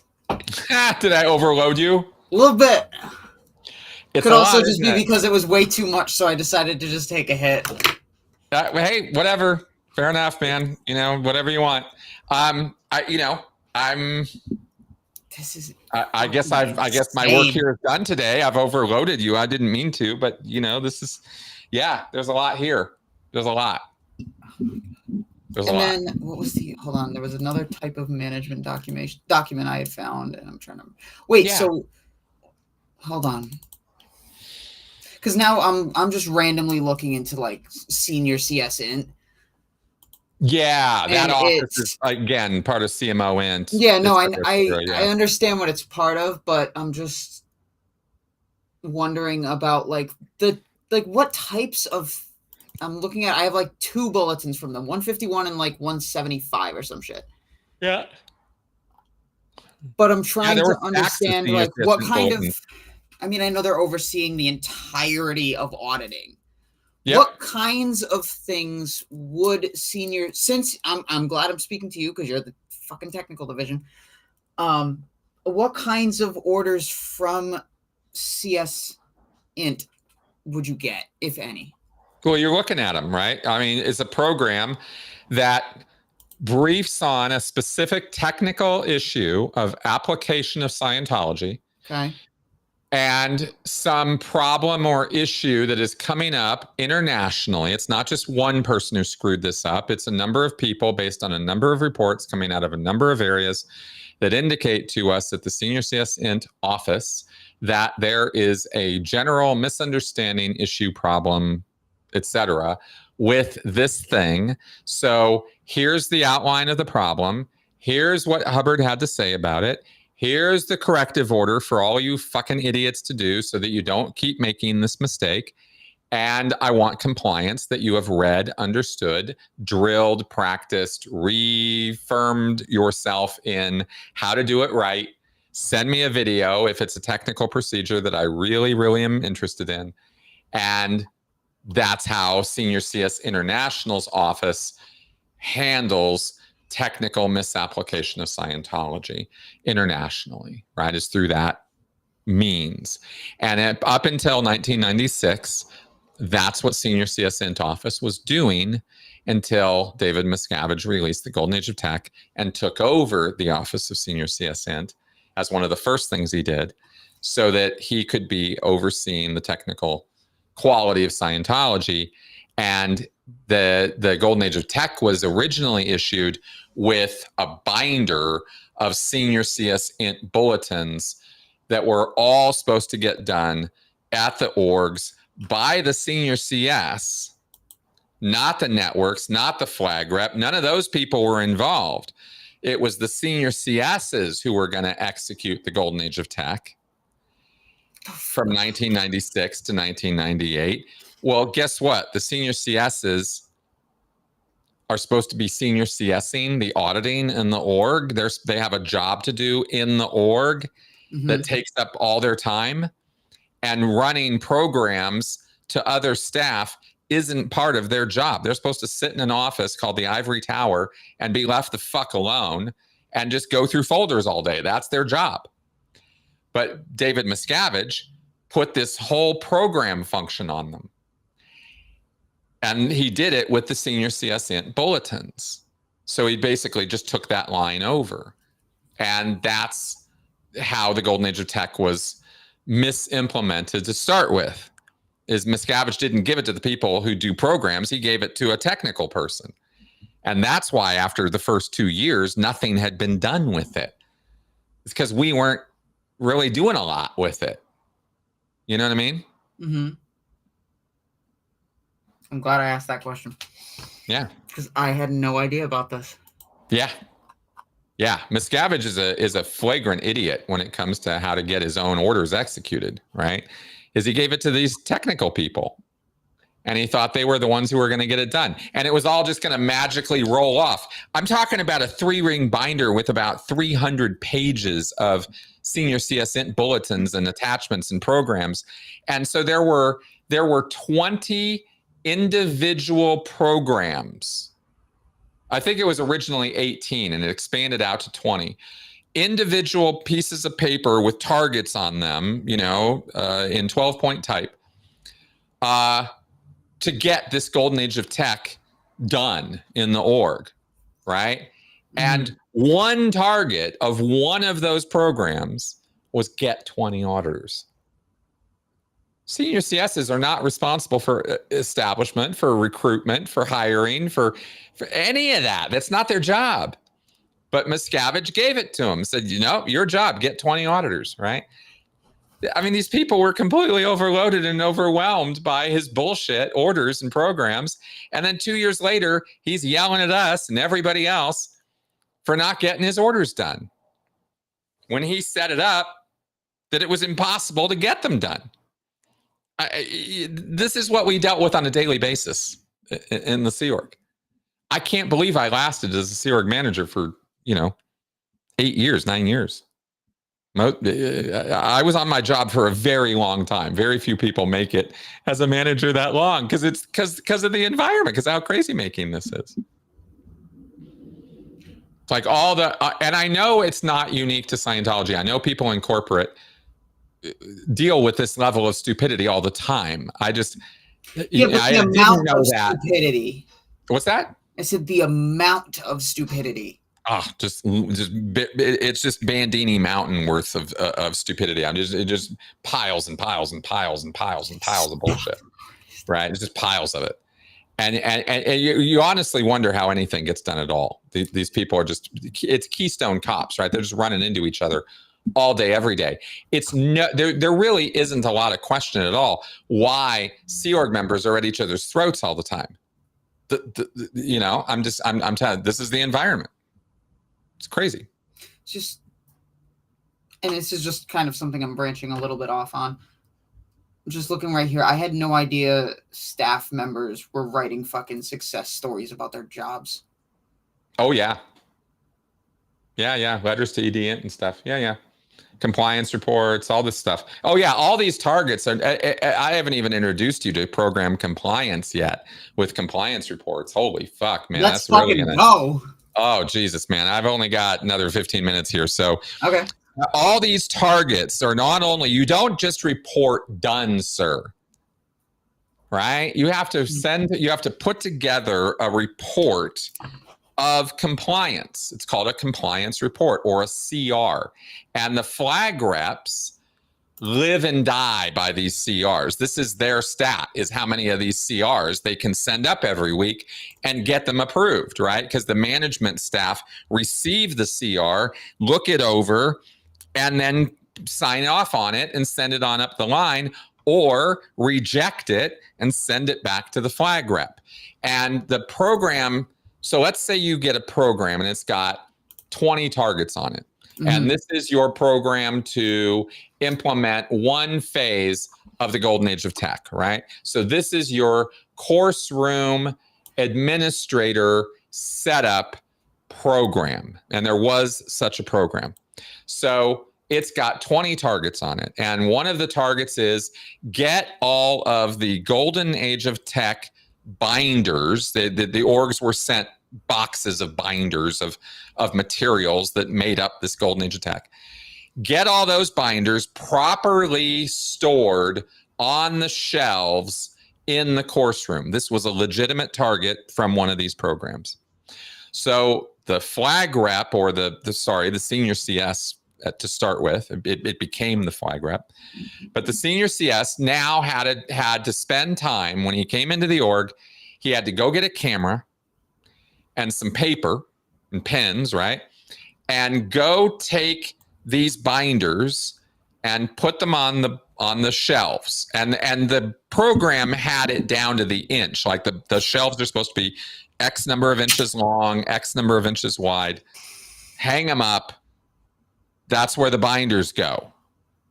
So the senior CS goes and gets all these boxes of binders, puts these shelves up, puts the binders on the shelves, takes a picture of doing that, takes a piece of paper or printer, right? Writes out, here was what was ordered. Here's what we did. I took the binders. I took all the boxes. I opened them up. I put the binders on the shelves according to the instructions. I laid them out in sequence. Evidence. Here's a photo showing the evidence that I did that. It's going to take you half an hour to do the administrative work of typing that report up, going and taking the photos, attaching them, printing it all out, signing off, I attest this target is done. Here's the evidence of it. And you take it down to the comm center and you put it in the out basket and off it goes to your management person. Oh, and you have to send up 2 or 3 copies, right? Why? Because one stays at the middle management level and the other goes up to the international management level. And this is duplicated. We had files. Nice. We had file cabinets at management of all these programs. And so we would get the CR, we would sign it off as done. We'd put a copy of it in our program folder so we could track the progress of it. And we'd send the other one on up to the international guys. Every target of every program from every org needs to be complied with a CR. So every Thursday, we're not just looking at stat graphs, we're getting mail packs in from all the orgs with stacks of these CRs. And we as managers are hightailing it through these things, trying to approve them before Thursday at 2, because one of our statistics is how many of these goddamn program targets we get done every week. That's our job. Oh, fuck. This is so yes, God. A bunch of our time is spent going over these CRs. So the staff better put them together right, and they better have good evidence, and they better show that the target's done. Because if they don't, if they just send us a piece of paper that says, I attest this target got done, where's the fucking evidence, you fucking and I got to send it back to them. No, rejected. Show me the evidence you did this fucking thing, right? So I want a photo. I want a this. I want a that. If you had a party, you better show me a picture of the party, and attach a plastic bag with some of the party favors in it. I want a video. I want a CD that shows me video of the party. Send it to me. Right? Get me evidence that this happened. Fuck? Right? If you say you've recruited a staff member, you can't just send me a piece of paper that says I recruited a staff member. I want his picture. I want a copy of his signed contract. It's in fucking CF. Go find it. Yeah, no, you send it to me in the CR, and you send it to me in triplicate. And you as the staff member down in Keokuk, you spend time putting this together because I need the compliance, right? It's not just I'm issuing you an order. You need to show me compliance. So this is part of this whole operation, is keeping these folders of all these CRs of all the program targets you're getting done. And that's how we would know that the orgs were actually getting the shit done that we were telling them to do. What? All right, there's one example that I'm thinking of. The bookshelf building. Yep. Why can't, so let's say I'm doing I finished the program, but why not just take a picture of the fucking bookshelf when it's done? And just, you could do that for that target. You could. Okay, I thought they were getting specific, like ultra specific on each of those, like program or the steps to build the actual bookshelf. Well, if there were specific instructions that demanded that you show you did a certain thing a certain way, then I would want a photo of that to see that. But if the target is get a shelf up on the wall of X by X by X dimensions. Oh, okay. I thought you meant then I'm going to expect to see a shelf of those dimensions on the wall, right? I was expecting you to give like a full, like, basically send them the fucking instruction manual as to how to build the goddamn bookshelf for some reason. Well, the program targets were pretty specific about that in terms of the implementation of the Golden Age of Tech, right? They said what to do. The point is that the CR has to come up showing compliance. However you want to do that, whether it's a video, photo, attest. Sometimes some things you can only attest to. I attest I read and understand this program. I mean, you could take a picture of the dude sitting there reading the program, and sometimes people did that. Or they could write a little essay telling us what the program's about, so we have some idea that they get it.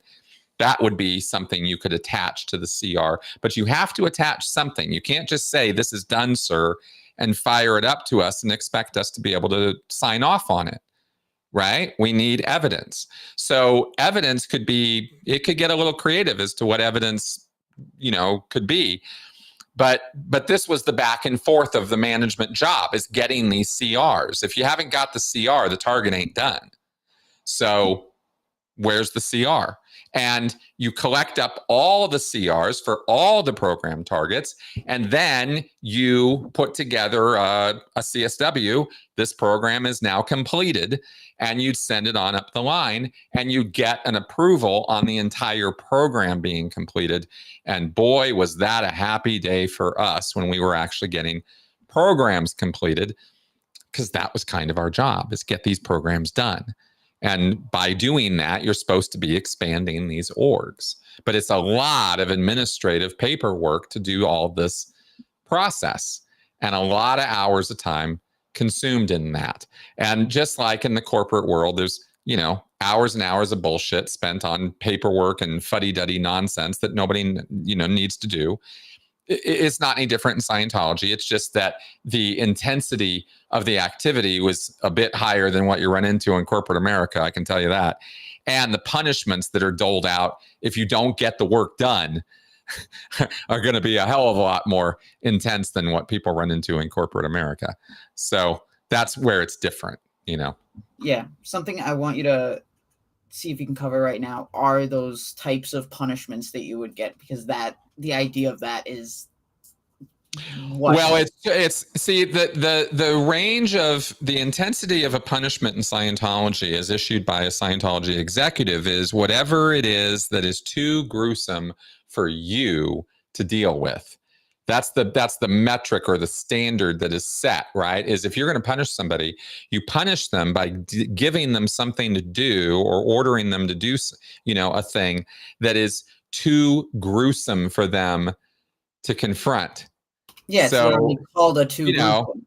So if you're dealing with some, fairly wimpy person or something, right? Somebody who's, generally not up for dealing with much, and you start threatening them that they're going to be up until, 3 a.m. washing dishes over in the galley if they don't get this shit done, they'll hop too, right? Oh my God, right? I don't want to be up till 3 a.m. washing dishes. They lose sleep, they lose time. It's tiring. It's kind of degrading.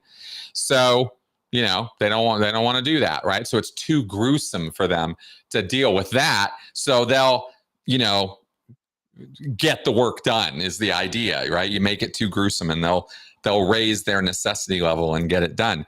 So it could be anything. It could be, scrubbing toilets at 2 a.m. It could be, you're off writing your overts and withholds for a day in a closet in ethics. It's you and a ream of paper and a pen.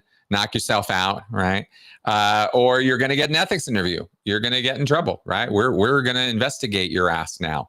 We're going to find out what you're doing, that you're not getting this work done. What is your counter intention? What's your CI? What is it that you got going on that you don't want to get this done? Because the assumption is always that the work that you're being given is doable and you can do it. So if you're not doing it, you must not want to do it. Right? So there must be something there that we need to deal with. And however that's going to get accomplished is the kind of punishment you could get. What kind of punishments do you remember receiving? Say if you're like the dishwashing stuff. You get yelled at. There's a lot of social ostracization. There's a lot of peer pressure. The yelling and screaming was pretty much what would do it for me most of the time, because especially when you're getting dressed down in front of your peers, right? It's embarrassing. It's humiliating, and public humiliation was a key tool of the Sea Org and the execs there. Lower conditions, you get assigned lower conditions. You get assigned to the nothing to do with me club. You get assigned to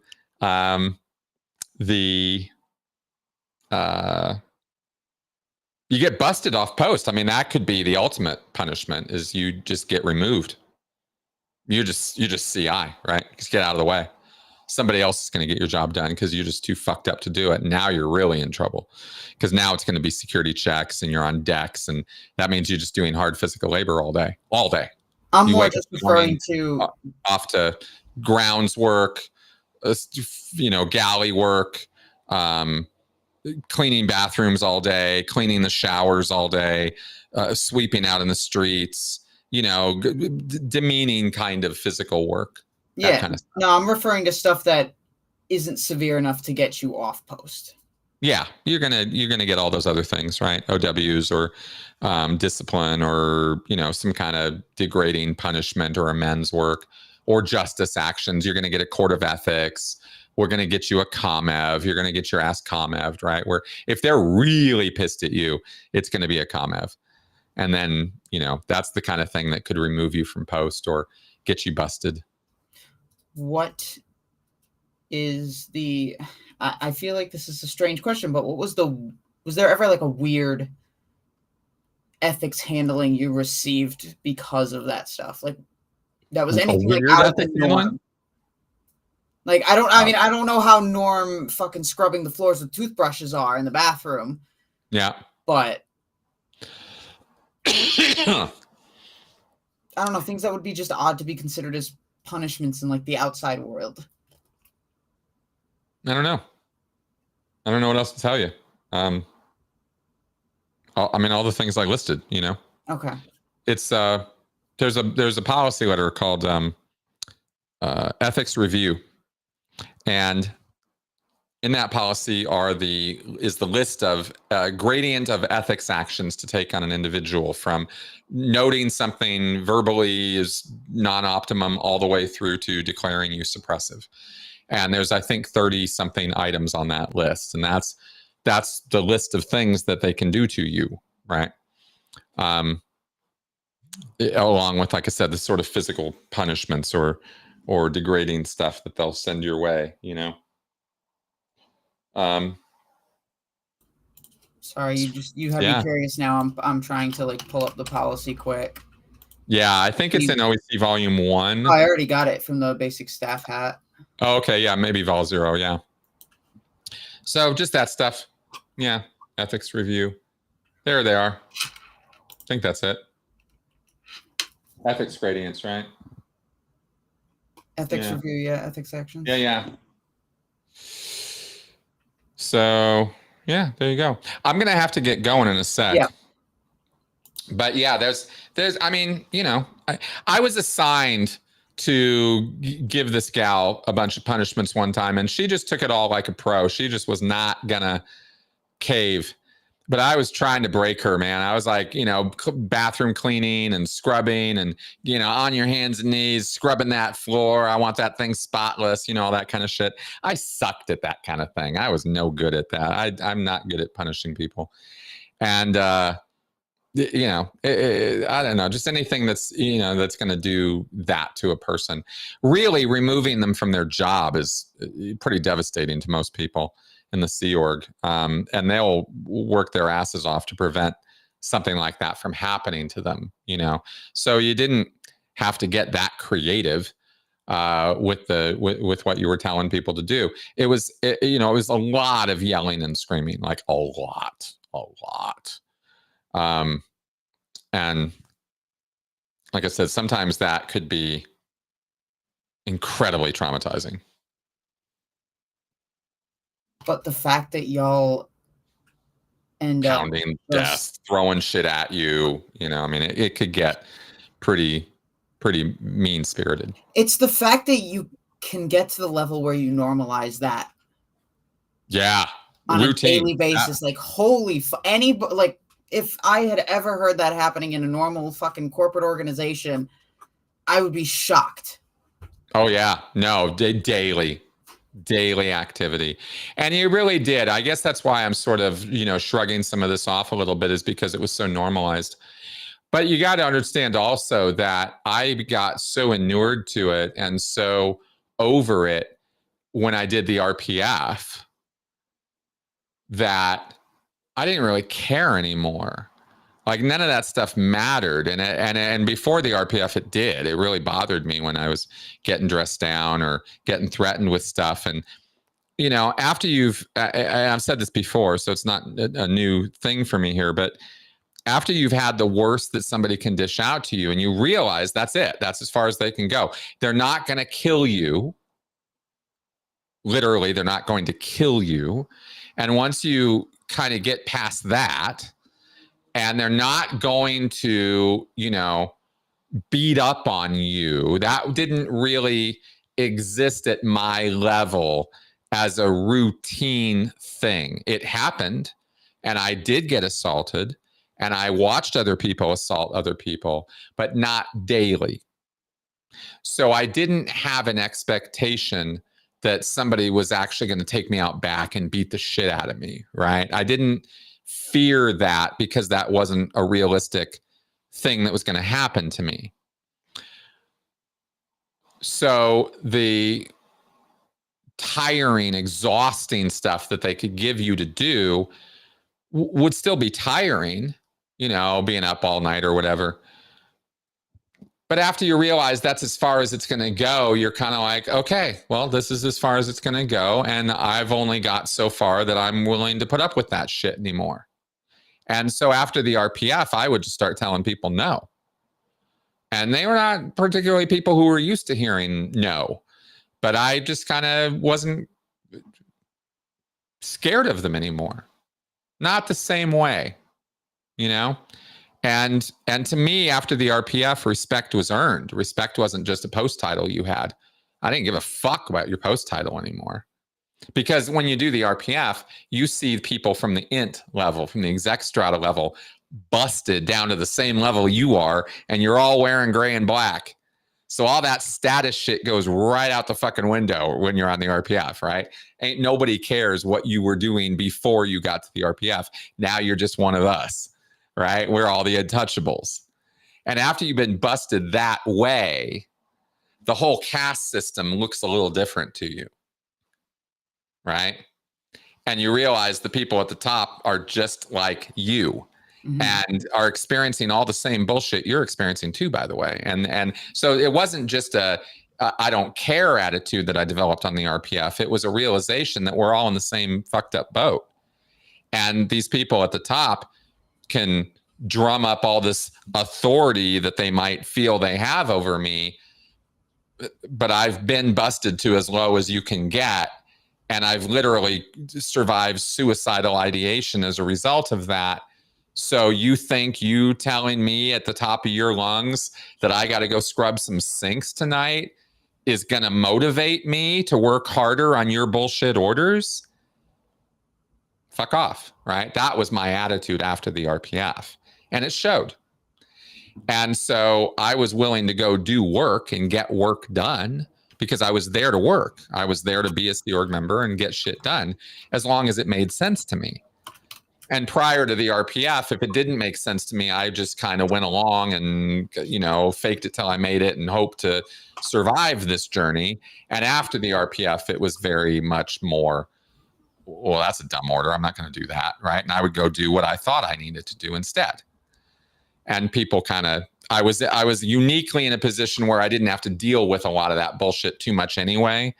And I kind of navigated my way into being a solo operator, which was really unusual and something I kind of figured out for myself to survive having to deal with that, you know, Sea Org bullshit that I didn't want to deal with anymore. You know what I mean? Yeah, and that's another thing now that I think I haven't really touched upon enough is like the headspace of people in Sea Org or on staff. It's like I understand they're victims of abuse, but it's all the underlying components of how much worse it is because of how traumatic an environment it can be. Yeah, it sucks. I mean, you're laboring under a bunch of false pretenses and false information about the human mind and human spirit. You're given unrealistic standards and objectives. therefore, right, every one of them is unrealistic and unreachable because you're not capable of producing the things that you're being told you can produce. There is no clear, there is no charge, the e-meter doesn't do what it says it's doing. So you're surrounded by a bunch of fakery and a bunch of nonsense. And it doesn't matter how seriously you take it, it just is what it is. It's bullshit. So you can't do, no matter how hard you work or sincerely you believe, you're never going to be able to pull off what you're being told constantly you can pull off. And it just doesn't matter how much you believe in it. That's not going to change anything. So all you're doing is running in this hamster wheel, and you're never going to get to the objective. But you can see it. I mean, you're being told about it all the time. It's right there. Expanded org, clear the planet, clear the city, expand like never before. You can imagine it, but none of the things you're being told to do will produce it or get you there. None of them. And it takes years to come to a place of realizing that. And then a few more years as a staff member or Sea Org member to realize, well, I can get something done despite all this crazy. So I think I'll just try to nose down and do that until somebody fucking gets in your way and stops you, because you can't even get that little bit done because this thing just keeps getting in your way. And eventually you give in and just start robotically doing everything you're told to do, or try to robotically do what you're told to do. Or you just realize this is bullshit and you skip out.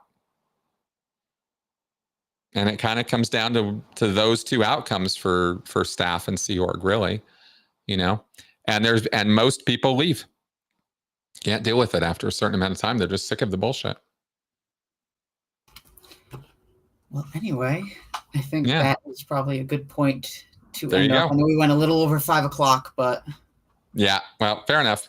But that's the deal. That's I hope all my time here helped clarify some of this at least. It did, and it will down the line once I start taking notes of the whole managerial structure and all that stuff, because that's going to be my main focus after this. But it's it only took me about 15 years to get my head around all this. You understand?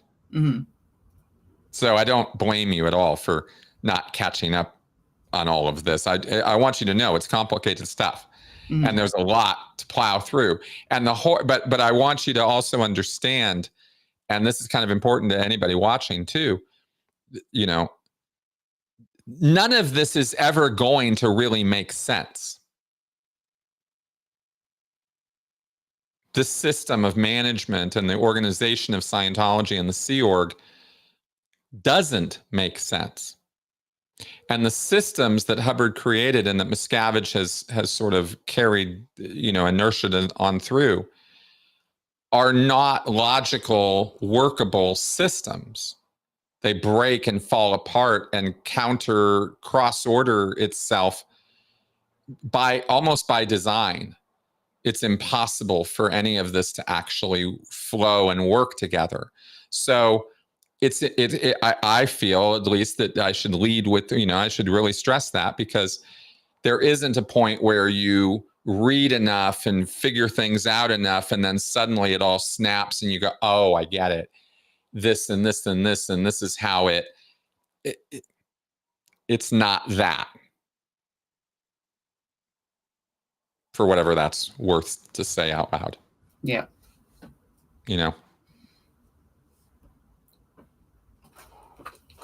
Anywho, I'm broken.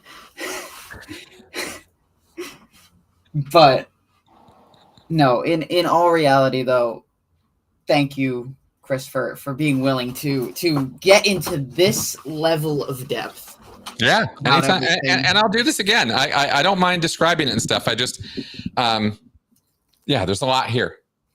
There's a lot, and I just want you to know there's no happy ending. That's all, And this is one of the reasons, by the way, just before I go, why I've been so curious to find what the new org board is, because apparently Miscavige in this whole golden age of admin has produced a new org board for the orgs, and it's not radically different. It's still a 7-division org board, but apparently there's a bunch of posts that were taken away because they weren't L. Ron Hubbard. Yeah, big fucking surprise, asshole.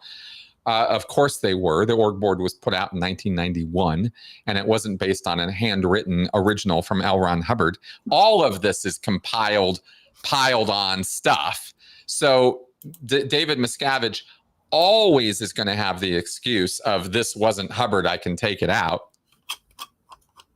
It's kind of built in that way. But apparently there's a new org board, and I'm curious to see what he changed in it.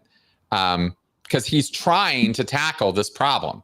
But I guarantee you, David Miscavige is not in a position where he's going to competently be able to sort this out. Mm-hmm. So it's always going to be a mess while he's in charge. You know, all he knows how to do is take things out of the system, not build it up or encourage people or give people responsibility and let them get on with it, which is the heart and soul of Hubbard's management philosophy, according to his policies. Put people on a job, train them to do it, and let them get on with it. Miscavige is the exact opposite of that. And frankly, so was Hubbard in a lot of ways. So sounds like it should make sense, but then it doesn't. Anyway. But wish I could bring you to a better place. No, I'm not worried about that. Now it's all just it's trying to process it. Yeah. It's a lot. So I'll probably do another stream literally right after this one, rewatching this so I can start plotting. Great. Well, if you have questions, send them my way. You're really great at emailing, and I hope I'm decent at answering you. And yeah. You can fire away if you have any specific questions for me. No, we'll definitely be doing another part to this. So all right. Thanks everybody for joining. Thanks, Chris. Bye-bye. Have a good one.